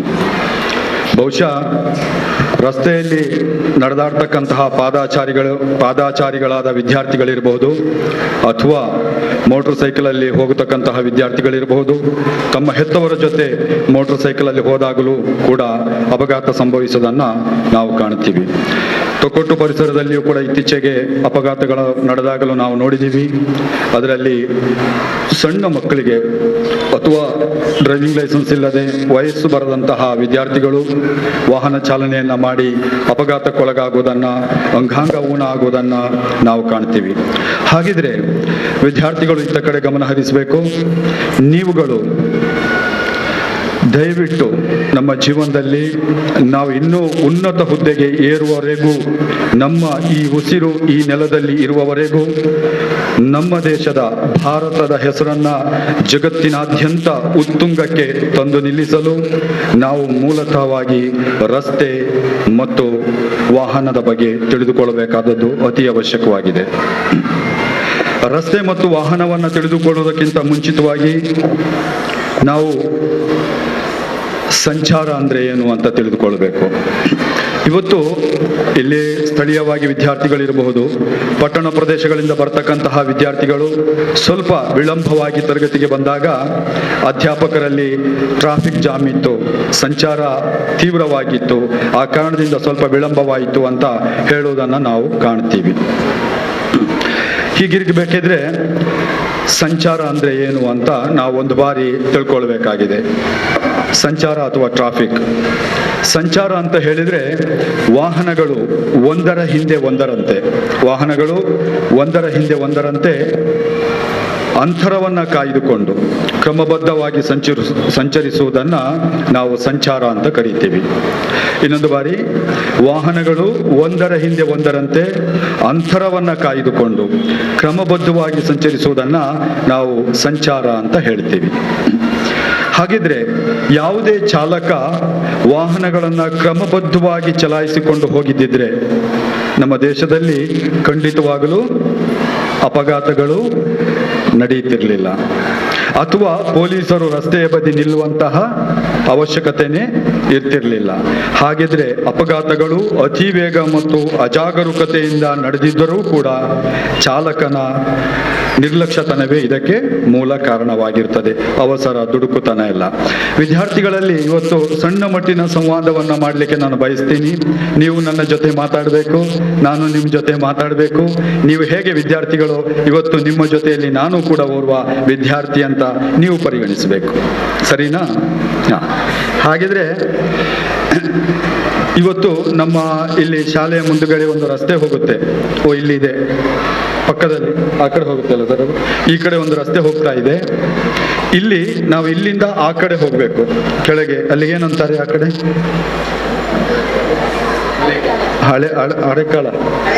ಹಳೆಕಳಕ್ಕೆ ಹೋಗ್ಬೇಕು. ನಾವು ಇಲ್ಲಿ ಕೆಳಗೆ ಹೋಗ್ಬೇಕು ಅಂತ ಹೇಳಿದ್ರೆ, ನಿಮ್ಮಲ್ಲಿ ನಾನು ಕೇಳ್ತಾ ಇರತಕ್ಕಂತಹದ್ದು, ನೀವು ರಸ್ತೆಯ ಬಲಭಾಗದಿಂದ ನಡೆದುಕೊಂಡು ಹೋಗ್ತೀರಾ ಅಥವಾ ರಸ್ತೆಯ ಎಡಭಾಗದಿಂದ ನಡ್ಕೊಂಡು ಹೋಗ್ತೀರಾ? ಯಾವುದು ಬಲಭಾಗ ಅಂತ ಹೇಳುವವರು ಎಷ್ಟು ಜನ? ಕೈ ಎತ್ತಿ. ಓಕೆ. ಎಡಭಾಗ ಅಂತ ಹೇಳುವವರು ಎಷ್ಟು ಜನ? ಇಲ್ಲಿಂದ ನಾವು ಆ ಕಡೆ ಹೋಗ್ಬೇಕಿದ್ರೆ ಬಲಭಾಗದಿಂದ ಹೋಗ್ತೀವಾ ಅಥವಾ ಎಡಭಾಗ, ಒಟ್ಟಾರೆಯಾಗಿ ರಸ್ತೆ ಎಡಭಾಗದಿಂದ ಹೋಗ್ತೀವಾ ಬಲಭಾಗದಿಂದ ಹೋಗ್ತೀವಾ ಅಂತ. ಯಾರು ಎಡಭಾಗದಿಂದ ಹೋಗಬೇಕು ಅಂತ ಹೇಳಿದ್ದಾರೆ ಅದು ತಪ್ಪಾಗಿದೆ. ಯಾರು ಬಲಭಾಗದಿಂದ ಹೋಗಬೇಕು ಅಂತ ಹೇಳ್ತೀರಾ ಅದು ಸರಿಯಾಗಿದೆ. ಅರ್ಥಾತ್ ನಾವು ರಸ್ತೆ ಎಡಭಾಗದಿಂದ ಅಂದ್ರೆ ನಮ್ಮ ಎಡಭಾಗದಿಂದ ನಡೆದುಕೊಂಡು ಒಂದು ದಿಕ್ಕಿನಿಂದ ಇನ್ನೊಂದು ದಿಕ್ಕಿಗೆ ಹೋಗಬೇಕು. ಅರ್ಥಾತ್ ಇದರಿಂದ ಏನು ಉಪಯೋಗ ಅಂತ ಹೇಳಿದ್ರೆ, ನಾವು ಯಾವಾಗ ರಸ್ತೆಯ ಎಡಭಾಗದಿಂದ ನಡೆದುಕೊಂಡು ಹೋಗ್ತೀವಾ ಅವಾಗ ನಮ್ಮ ಹಿಂದಿನಿಂದ ವಾಹನಗಳು ಬರುತ್ತೆ. ದಯವಿಟ್ಟು ಸ್ವಲ್ಪ ಸರಿಪಡಿಸ್ಕೊಳ್ಳಿ. ಬಲಭಾಗದಿಂದ ನಾವು ನಡೆದುಕೊಂಡು ಹೋಗಬೇಕು. ಎಡಭಾಗದಿಂದ ಹೋದ್ರೆ ಏನಾಗುತ್ತೆ, ನಮ್ಮ ಹಿಂದಿನಿಂದ ವಾಹನಗಳು ಬರುವುದು ನಮಗೆ ಕಾಣುವುದಿಲ್ಲ. ನಾವು ಬಲಭಾಗದಿಂದ ನಡ್ಕೊಂಡು ಹೋದ್ರೆ ನಮ್ಮ ಮುಂದಿನಿಂದ ವಾಹನ ಬರುವುದು ನಮಗೆ ಕಾಣ್ತದೆ, ನಮ್ಮ ಹಿಂದಿನಿಂದ ಯಾವುದೇ ವಾಹನಗಳು ಇರುವುದಿಲ್ಲ. ನಾವು ಯಾವಾಗ ರಸ್ತೆಯ ಬಲಭಾಗದಿಂದ ನಡೆದುಕೊಂಡು ಹೋಗ್ತೇವೋ ಅವಾಗ ಮುಂದುಗಡೆಯಿಂದ ಬರತಕ್ಕಂಥ ವಾಹನಗಳು ಅವನು ಸ್ವಲ್ಪ ವೇಗವಾಗಿ ಬಂದ್ರೆ ಅಥವಾ ರಾಕ್ ಆ್ಯಂಡ್ ರೋಲ್ ಆಗಿ ಬಂದ್ರೆ ಅಥವಾ ಏನೋ ಅಮಲು ಪದಾರ್ಥ, ಆಗ ನಮ್ಮ ಸರ್ ಹೇಳಿದ್ರು ಶೆಟ್ರು ಅಮಲು ಪದಾರ್ಥದ ಬಗ್ಗೆ, ಆ ರೀತಿ ಏನಾದರೂ ಅಮಲು ಪದಾರ್ಥ ಸೇವಿಸಿಕೊಂಡು ಬಂದ್ರೆ ನಾವೇನ್ ಮಾಡ್ಬೋದು, ಪಕ್ಕನೆ ಜಂಪ್ ಮಾಡ್ಬೋದು. ಯಾಕಂತ ಹೇಳಿದ್ರೆ ನಮಗೆ ತೋರ್ತದೆ ಆ ಕಡೆಯಿಂದ ಬರುವಂತದ್ದು, ನಮ್ಮ ಹಿಂದಿನಿಂದ ಯಾವುದೇ ವಾಹನಗಳು ಇರುವುದಿಲ್ಲ. ಅದಕ್ಕೆ ವಿದ್ಯಾರ್ಥಿಗಳು ದಯವಿಟ್ಟು ಯಾವುದೇ ಸಂದರ್ಭದಲ್ಲಿ ನೀವು ನಿಮ್ಮ ಬಲಭಾಗದಿಂದ ರಸ್ತೆಯಲ್ಲಿ ನಡೆದುಕೊಂಡು ಹೋಗಬೇಕು.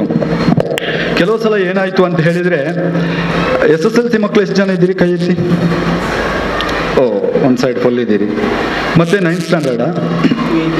8th 9th. ನಾವು ರಸ್ತೆಯಲ್ಲಿ ಹೋಗಬೇಕು, ದಾಟಬೇಕು ಅಂತ ಆದಾಗ ಒಂದು ಬಾರಿ ನಾವು ರಸ್ತೆಯ ಬಳಿಯಲ್ಲಿ ನಿಂತು ಯೋಚಿಸಬೇಕು, ನನ್ನ ಬಲಭಾಗ ಮತ್ತು ಎಡಭಾಗ ಮತ್ತು ಮುಂಭಾಗ ಮತ್ತು ಹಿಂಭಾಗ, north, south, east and west, ಇಷ್ಟು ಸ್ಥಳಗಳಲ್ಲಿ ಯಾವುದೇ ವಾಹನಗಳು ಬರ್ತಾ ಇಲ್ಲ ಅಂತ ನಿಖರವಾದ ನಂತರವೇ ನಾವು ರಸ್ತೆಯನ್ನು ದಾಟಬೇಕು. ನೀವು ಎಲ್ಲಿ ನಿಲ್ಲಬೇಕು ಅಂತ ಹೇಳಿದರೆ, ರಸ್ತೆಯ ಪಕ್ಕದಲ್ಲಿ ಒಂದು ಮಣ್ಣು ರಸ್ತೆ ಇದೆ, ಅದು ರಸ್ತೆಯ ಇಕ್ಕೆಲಗಳಲ್ಲೂ ಇರ್ತದೆ, ಈ ಕಡೆಯಲ್ಲಿ ಇರುತ್ತೆ, ಆ ಕಡೆಯಲ್ಲಿ ಇರುತ್ತದೆ. ನೀವು ಯಾವ ಜಾಗದಿಂದ ದಾಟಲು ಬಯಸ್ತೀರೋ ಅಲ್ಲಿ ಮಣ್ಣು ರಸ್ತೆಯಲ್ಲಿ ನಿಂತು ಸಮರ್ಪಕವಾಗಿ ನೋಡಬೇಕು. ನೋಡಿದ ನಂತರನೇ ನೀವು ರಸ್ತೆಯನ್ನು ದಾಟಬೇಕು. ಒಂದು ವೇಳೆ ನೀವು ಪಟ್ಟಣ ಪ್ರದೇಶಗಳಿಗೆ ಹೋಗ್ತೀರಿ ಅಂತ ಆದರೆ ಅಲ್ಲಿ ಏನಾಗುತ್ತೆ ಅಂತ ಹೇಳಿದರೆ ತುಂಬ ವಾಹನಗಳು ಬರುತ್ತೆ. ನೀವು ನೋಡಿರ್ಬೋದು, ಒನ್ ವೇ ಅಂತ ಇರುತ್ತೆ, ತುಂಬ ವಾಹನ ಇರುತ್ತೆ. ಅಲ್ಲಿ ಯಾರಾದರೂ ಪೊಲೀಸ್ನವರು ನಮ್ಮವರಿದ್ರೆ ದಯವಿಟ್ಟು ಅವರ ಬಳಿಗೆ ಹೋಗಿ. ನಿಮಗೆ ಹೋಗ್ಲಿಕ್ಕೆ ಆಗೋದಿಲ್ಲ ಅಂತ ಹೇಳಿದ್ರೆ ಕೂಗಿ ಕರೀರಿ, ಸರ್ ಅಂತ ಹೇಳಿ ಅಥವಾ ಪೊಲೀಸ್ ಅಂತ ಹೇಳಿ. ಅವರು ನಿಮ್ಮ ಬಳಿಗೆ ಬರ್ತಾರೆ. ನಿಮ್ಮ ಬಳಿಗೆ ಬಂದು ನಿಮ್ಮನ್ನ ಸುರಕ್ಷಿತವಾಗಿ ರಸ್ತೆಯನ್ನ ದಾಟಿಸ್ತಾರೆ. ಅದಕ್ಕೋಸ್ಕರ ನಮ್ಮ ಹಿರಿಯರು ನಮ್ಗೆ ಹೇಳಿದ್ರು, ವಿದ್ಯಾರ್ಥಿಗಳು, ಇಂದಿನ ವಿದ್ಯಾರ್ಥಿಗಳೇ ಮುಂದಿನ ಉತ್ತಮ ಪ್ರಜೆಗಳು. ಹಾಗಿದ್ರೆ ನಾವು ಈ ದೇಶದ ಉತ್ತಮ ಪ್ರಜೆಗಳು ಆಗಬೇಕು ಅಂತ ಹೇಳಿದ್ರೆ ನಾವು ರಸ್ತೆಯ ನಿಯಮವನ್ನ ಪಾಲಿಸಬೇಕು. ವಿದ್ಯಾರ್ಥಿಗಳು ಒಂದು ಬಾರಿ ಯೋಚನೆ ಮಾಡಬೇಕು, ನಾವು ಯಾವುದೇ ಸಂದರ್ಭದಲ್ಲಿ ದುಡುಕುತನವನ್ನ ಮಾಡಿದ್ರೆ, ಉದಾಹರಣೆಗೆ ನೀವು ಬಸ್ನಲ್ಲಿ ಹೋಗ್ತೀರಿ, ಬಸ್ನಲ್ಲಿ ಬರುವವರು ಎಷ್ಟು ಜನ ಇದ್ದೀರಿ? ಬಹಳಷ್ಟು ಜನ ಇದ್ದೀರಿ.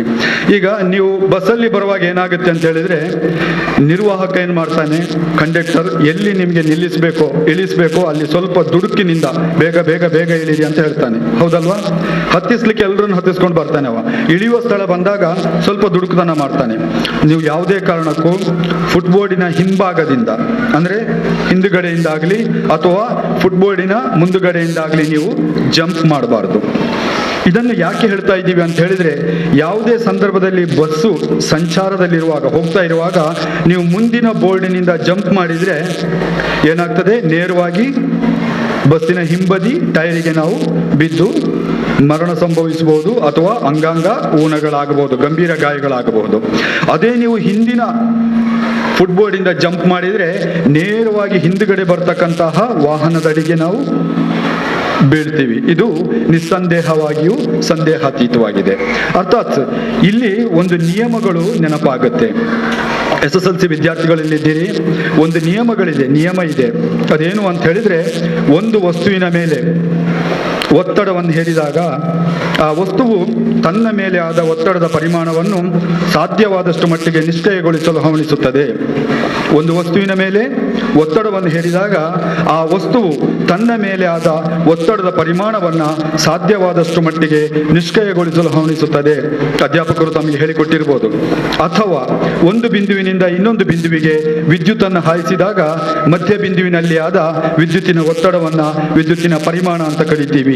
ಅರ್ಥಾತ್ ವಾಹನ ಚಾಲನೆಯಲ್ಲಿದ್ದಾಗ, ಬಸ್ಸು ಹೋಗ್ತಾ ಇರುವಾಗ ಇದು ಎರಡೂ ಕೂಡ ನಮಗೆ ಅಲ್ಲಿ ಲಘಾವಾಗುತ್ತೆ. ಅಂದ್ರೆ ಗಾಳಿಯ ವೇಗ ಮತ್ತು ನಮಗೆ ಅಯಸ್ಕಾಂತೀಯ ಗುಣ ಇದೆ ಭೂಮಿಗೆ, ಭೂಮಿಯ ಸೆಳೆತ, ಇವುಗಳು ಎರಡೂ ಕೂಡ ಒಂದೇ ದಿಕ್ಕಿನಲ್ಲಿದ್ದಾಗ ಈ ಅವಘಡಗಳು ಸಂಭವಿಸ್ತದೆ. ಆ ಕಾರಣದಿಂದ ಇದನ್ನು ತಾವುಗಳು ಗಮನವಿಟ್ಟು ಆಲಿಸಬೇಕು ಅಂತ ನಾನು ವಿನಂತಿಸ್ತಾ ಇದ್ದೇನೆ. ಜೊತೆ ಕೆಲವು ಸಲ ಎಲ್ಲ ನೀವು ನೋಡ್ತೀರಾ, ಅಲ್ಲಿ ಇಲ್ಲಿ ಎಲ್ಲ ಪೊಲೀಸ್ನವರು ಕೇಸ್ ಹಾಕ್ತಾರೆ, ಹೌದಲ್ವಾ? ಕೇಸ್ ಹಾಕಿದಾಗ ಏನೇನೋ ಕೆಲವು ವಿಚಾರಗಳು ಬರುತ್ತೆ. ಒಂದು ಬಾರಿ ನಾವು ಕೇಸ್ ಹಾಕ್ಬೇಕಿದ್ರೆ ಒಬ್ಬ ಮೋಟರ್ ಸೈಕಲ್ನಲ್ಲಿ 3 ಜನ ಬಂದುಬಿಟ್ರು. ಹೀಗೆ ಸ್ಪೀಡ್ ಬರ್ತಾರೆ, ಬಂದು ಮೂರು ಜನ ಇರ್ತಾರೆ. ಅವರನ್ನು ನಾವು ಟ್ರಿಬಲ್ ರೈಡ್ ಅಂತ ಕರಿತೀವಿ, ಹೌದಲ್ವಾ? ಹೆಲ್ಮೆಟ್ ಇರಲ್ಲ, ಹಾಗೆ ಬರ್ತಾರೆ. ನಾವು ನಿಲ್ಲಿಸ್ಲಿಕ್ಕೆ ಹೋಗ್ಬೇಕಿದ್ರೆ ಅವ್ರು ಬರ್ತಾ ಇದ್ದವರು ಟಕ್ಕಂತ ರಿಟರ್ನ್ ತೆಗಿತಾರೆ, ಒಮ್ಮೆಲೆ ರಿಟರ್ನ್ ಹಿಂದೆಗಡೆ ತೆಗಿತಾರೆ. ಹಿಂದೆ ಹೀಗೆ ಟರ್ನ್ ಮಾಡಬೇಕಿದ್ರೆ ಆ ಕಡೆಯಿಂದ ಬರ್ತಕ್ಕಂಥ ಸ್ಪೀಡ್ ಆಗಿ ಬಂದ ಒಂದು ವಾಹನ ಅದಕ್ಕೆ ಹೊಡೆದು ಅಪಘಾತ ಸಂಭವಿಸುತ್ತೆ, ಗಂಭೀರ ಗಾಯಗಳಾಗುತ್ತೆ. ಅದಕ್ಕೋಸ್ಕರ ನೀವು ಇಂತಹ ವಿಚಾರಗಳನ್ನು ಗಮನವಿಟ್ಟು ಆಲಿಸುವುದರ ಜೊತೆಗೆ ನಿಮ್ಮ ಹೆತ್ತವರಿಗೆ ಈ ಮಾಹಿತಿಯನ್ನು ತಿಳಿಸಬೇಕು. ಒಂದು ಬಾರಿ ನಾವು ಪ್ರಕರಣ ಕೇಸ್ ಹಾಕ್ತಾ ಇರಬೇಕಿದ್ರೆ ಒಂದು ಗಂಡ ಮತ್ತು ಹೆಂಡತಿ ಮೋಟರ್ ಸೈಕಲಲ್ಲಿ ಬರ್ತಾರೆ. ಒಬ್ರು ಗಂಡ ಮತ್ತು ಹೆಂಡತಿ ಬರ್ತಾ ಇರಬೇಕಿದ್ರೆ ಪೊಲೀಸ್ನವರನ್ನು ನೋಡ್ತಾರೆ. ನೋಡಿ ಹೆಂಡತಿ ಹಿಂದೆ ಬೈಕಿನ ಹಿಂದೆ ಕೂತಿರ್ತಾರೆ. ಅವ್ರು ಹೇಳ್ತಾರೆ, ನೋಡಿ ಅಲ್ಲಿ ಪೊಲೀಸ್ನವರಿದ್ದಾರೆ, ಹೆಲ್ಮೆಟ್ ಹಾಕ್ಬೇಕಂತೇಳಿ ಅವ್ರ ಕೈಯಲ್ಲಿತ್ತು ಹೆಲ್ಮೆಟ್ ತೆಗೆದು ಗಂಡನ ತಲೆಗೆ ಇಡ್ತಾರೆ. ಬೈಕ್ ನೇರ ಬಂದು ಎದುರಿದ್ದಂತಹ ಒಂದು ಕಾರಿಗೆ ಹೊಡೆದು ಆಕ್ಸಿಡೆಂಟ್ ಆಗಿ ಅವ್ರು ಬೀಳ್ತಾರೆ. ಇದು ನಾವು ನೋಡ್ತಾ ಇದ್ವಿ ಅಲ್ಲಿ. ಯಾಕಿದು ಆಕ್ಸಿಡೆಂಟ್ ಆಯಿತು, ಯಾಕಾಯ್ತು ಅಂತ ಹೇಳಿದ್ರೆ ಅವ್ರು ಇಟ್ಟಂತ ಹೆಲ್ಮೆಟ್ ಏನಿತ್ತು ಅದನ್ನು ಉಲ್ಟಾ ಇಟ್ಟಿದ್ರು ಅವರು ಗಂಡನಿಗೆ, ತಿರುಗಿಸಿ ಉಲ್ಟಾ ಇಟ್ಟಾಗ ಏನಾಯ್ತು, ಆಕ್ಸಿಡೆಂಟ್ ಆಯಿತು. ಹೀಗೆ ಅಪಘಾತಗಳು ಬೇರೆ ಬೇರೆ ಕಾರಣದಿಂದ ನಡೆಯುತ್ತೆ. ಅವಸರದಿಂದ ನಡೆಯುತ್ತೆ, ಹೆತ್ತವರಿದ್ದಾಗ ಅವಸರ ಮಾಡೋದ್ರಿಂದ ನಡೆಯುತ್ತೆ, ನೀವುಗಳು ರಸ್ತೆಯನ್ನು ಸಮರ್ಪಕವಾಗಿ ಅರ್ಥ ಮಾಡಿಕೊಳ್ಳದೇ ಇರೋದ್ರಿಂದ ಅಪಘಾತಗಳು ನಡೆಯುತ್ತದೆ. ಬಹಳ ಸ್ಪಷ್ಟವಾಗಿ ಇವತ್ತು ಹೇಳಬೇಕಾಗಿರೋದು, ಇವತ್ತು ಇಡೀ ಜಗತ್ತಿನಲ್ಲಿ ಒಂದು ಶಿಶುವಿನ ಜನನ ಮತ್ತು ವೃದ್ಧಾಪನದಲ್ಲಿ ಮರಣ ರಸ್ತೆಯನ್ನ ಮತ್ತು ವಾಹನವನ್ನ ಅವಲಂಬಿಸಿಕೊಂಡಿದೆ. ಇವತ್ತು ಒಂದು ಶಿಶುವಿನ ಜನನ ಮತ್ತು ವೃದ್ಧಾಪನದಲ್ಲಿ ಮರಣ ರಸ್ತೆಯನ್ನು ಮತ್ತು ವಾಹನವನ್ನ ಅವಲಂಬಿಸಿಕೊಂಡಿದೆ. ನೀವು ಅರ್ಥೈಸಿಕೊಳ್ಬೇಕು ವಿದ್ಯಾರ್ಥಿಗಳೇ, ಇವತ್ತು ಒಂದು ಗರ್ಭಿಣಿ ತಾಯಿ ಗರ್ಭಾವಸ್ಥೆಯಲ್ಲಿ ಹೆರಿಗೆಗೆ ಆಸ್ಪತ್ರೆಗೆ ಹೋಗಬೇಕಿದ್ರೆ ಅಲ್ಲಿ ಹಾಸ್ಪಿಟ್ಲಿಗೆ ಹೋಗುವಂತಹ ಸಮಯದವರೆಗೆ ಅವರು ರಸ್ತೆಯನ್ನ ಮತ್ತು ವಾಹನವನ್ನ ಬಳಸ್ತಾರೆ. ನೀವು ನನ್ನ ಜೊತೆ ಮಾತಾಡಬೇಕು, ಓಕೆ, ಗಮನ ಹರಿಸಬೇಕು. ಒಂದು ತಾಯಿ ಗರ್ಭಾವಸ್ಥೆಯಲ್ಲಿದ್ದಾಗ ಹಾಸ್ಪಿಟ್ಲಿಗೆ ಹೋಗಬೇಕು ಅಂತಾದ್ರೆ ಅವರು ವಾಹನವನ್ನ ಮತ್ತು ರಸ್ತೆಯನ್ನ ಬಳಸ್ತಾರೆ. ವಾಹನ ಎಲ್ಲಿಂದ ಹೋಗುತ್ತೆ, ರಸ್ತೆಯಿಂದ ಹೋಗುತ್ತೆ. ಹೀಗೆ ಅವ್ರು ಹೆರಿಗೆ ಆಗುತ್ತೆ, ಮಗುವನ್ನು ತೆಕ್ಕೊಂಡು ಅವರು ವಾಪಸ್ ಯಾವುದ್ರಲ್ಲಿ ಬರ್ತಾರೆ, ವಾಹನದಲ್ಲಿ ಬರ್ತಾರೆ. ಏನನ್ನ ಬಳಕೆ ಮಾಡ್ತಾರೆ ಅಲ್ಲಿ, ರಸ್ತೆಯನ್ನ ಬಳಕೆ ಮಾಡ್ತಾರೆ. ಇಲ್ಲಿ ಶಿಶು ತಾನು ಕಣ್ಣು ತೆರೆಯುವುದಕ್ಕಿಂತ ಮುಂಚಿತವಾಗಿ, ಶಿಶು ಈ ಜಗತ್ತಿನ ಅರಿವು ಬರುವುದಕ್ಕಿಂತ ಮುಂಚಿತವಾಗಿ, ಪಕ್ವ ಬುದ್ಧಿ ಪ್ರಾಪ್ತವಾಗುವುದಕ್ಕಿಂತ ಮುಂಚಿತವಾಗಿ ಅದು ವಾಹನವನ್ನ ಬಳಸಿತು, ಜೊತೆಗೆ ರಸ್ತೆಯನ್ನು ಕೂಡ ಅದು ಬಳಸಿತು. ಇದಾದ ನಂತರ ಅದೇ ಶಿಶು ರಸ್ತೆಗೆ ಬಂದಾಗ ಅದು ನಿಧಾನಕ್ಕೆ ಏನಾಗ್ತದೆ, ಅಂಗಳದಿಂದ ಕಾಲುದಾರಿಗೋ ಅಥವಾ ಅಂಗಡಿಗೆ ಹೋದಾಗ ಅದು ಸಣ್ಣ ಪ್ರಮಾಣದಲ್ಲಿ ರಸ್ತೆಯನ್ನ ಬಳಕೆ ಮಾಡುತ್ತೆ. ಇವುಗಳಾದ ನಂತರ ತರಗತಿಗೆ ಹೋದಾಗ, ನೀವೀಗ ಶಾಲೆಗೆ ಬರ್ತೀರಿ, 1ನೇ ತರಗತಿಯಿಂದ SSLC ವರೆಗಿದ್ದೀರಿ, ಬರುವಾಗ ನೀವು ಕೂಡ ರಸ್ತೆಯನ್ನ ಬಳಕೆ ಮಾಡ್ತೀರಿ, ಜೊತೆಗೆ ವಾಹನವನ್ನು ಕೂಡ ಬಳಕೆ ಮಾಡ್ತೀರಿ. ಆದ್ರೆ ಇಷ್ಟು ಸಮಯದಲ್ಲಿಯೂ ಕೂಡ ನಿಮಗೆ ರಸ್ತೆ ಅಂದ್ರೆ ಏನು, ರಸ್ತೆಯನ್ನು ಯಾವ ರೀತಿ ದಾಟಬೇಕು, ರಸ್ತೆಗಳಲ್ಲಿ ಆಗುತ್ತಕ್ಕಂಥ ಅಪಘಾತಗಳೇನು, ಅದರ ಬಗ್ಗೆ ಯಾವುದೇ ಪಾಠಗಳು ಇರುವುದಿಲ್ಲ. ಇವುಗಳೆಲ್ಲ ಹೀಗಾದ್ರೆ ಇದಾದ ನಂತರ ಅದೇ ಯುವಕ ಯೌವನಾವಸ್ಥೆಗೆ ಬಂದು ಕಾಲೇಜಿಗೆ ಹೋಗಿ ಅಥವಾ ಅವನು ತನ್ನ ಕೆಲಸಕ್ಕೆ ಹೋದಾಗಲೂ ಕೂಡ ರಸ್ತೆಯನ್ನ ಬಳಕೆ ಮಾಡ್ತಾನೆ, ಜೊತೆಗೆ ವಾಹನವನ್ನ ಬಳಕೆ ಮಾಡ್ತಾನೆ. ಕಡೆಗೆ ಅವನು ವಿವಾಹ ಆಗಿ ತನ್ನ ಪತ್ನಿಯನ್ನ ಕರೆದುಕೊಂಡು ಬರುವುದು ಕೂಡ ರಸ್ತೆಯಲ್ಲಿರುತ್ತೆ, ಜೊತೆಗೆ ವಾಹನದಲ್ಲಿರುತ್ತೆ. ಇದೆಲ್ಲ ಮುಗಿದ ನಂತರ ನಮಗೆ ವಯಸ್ಸಾಗುತ್ತೆ. ಯಾವ ರೀತಿ ಜನನ ಇದೆಯೋ ಅದೇ ರೀತಿ ಮರಣವೂ ಕೂಡ ನಿಶ್ಚಿತವಾಗಿದೆ. ವಯಸ್ಸಾದಾಗ ನಾವು ಮೃತ ಪಡ್ತೀವಿ, ಅವಾಗಲೂ ಕೂಡ ನಮ್ಮ ಮೃತದೇಹವನ್ನ ರಸ್ತೆಯಲ್ಲಿ ತೆಗೆದುಕೊಂಡು ಹೋಗ್ತಾರೆ ಮತ್ತು ವಾಹನವನ್ನ ಬಳಸ್ತಾರೆ. ಈ ಇಷ್ಟೆಲ್ಲ ಕಾರಣಗಳಿಂದ ಇವತ್ತು ಜಗತ್ತಿನಲ್ಲಿ ಒಂದು ಶಿಶುವಿನ ಜನನ ಮತ್ತು ವೃದ್ಧಾಪನದಲ್ಲಿ ಮರಣ ರಸ್ತೆಯನ್ನ ಅವಲಂಬಿಸಿಕೊಂಡಿದೆ ಅಂತ ನಾವು ಈ ಸಂದರ್ಭದಲ್ಲಿ ನಿಮಗೆ ಹೇಳ ಬಯಸ್ತೀವಿ. ವಿದ್ಯಾರ್ಥಿಗಳಿಗೆ ರಸ್ತೆ ಮತ್ತು ವಾಹನದ ಬಗ್ಗೆ ಬಹಳ ಕಡಿಮೆ ಅವಧಿಯಲ್ಲಿ ನಾನು ವಿವರಿಸಿದ್ದೀನಿ. ಇದನ್ನು ತಾವುಗಳು ಮನನ ಮಾಡ್ಕೊಂಡಿದ್ದೀರಿ ಅಂತ ಭಾವಿಸ್ತೀನಿ. ಸ್ವಲ್ಪ ಮುಂದಕ್ಕೆ ಹೋಗುತ್ತಾ, ಮಕ್ಕಳು ಅಂದ್ರೆ ಯಾರು? ನೀವು ವೆರಿ ಗುಡ್. ಮಕ್ಕಳು ಅಂದ್ರೆ ನೀವು, ನಿಜ. ಮಕ್ಕಳು ಅಂತ ಹೇಳಿದ್ರೆ 18 ವರ್ಷದ ಒಳಗಿನವರೆಲ್ಲರನ್ನೂ ಕೂಡ ಕಾನೂನಾತ್ಮಕವಾಗಿ ಮಕ್ಕಳು ಅಂತ ಕರಿತೀವಿ.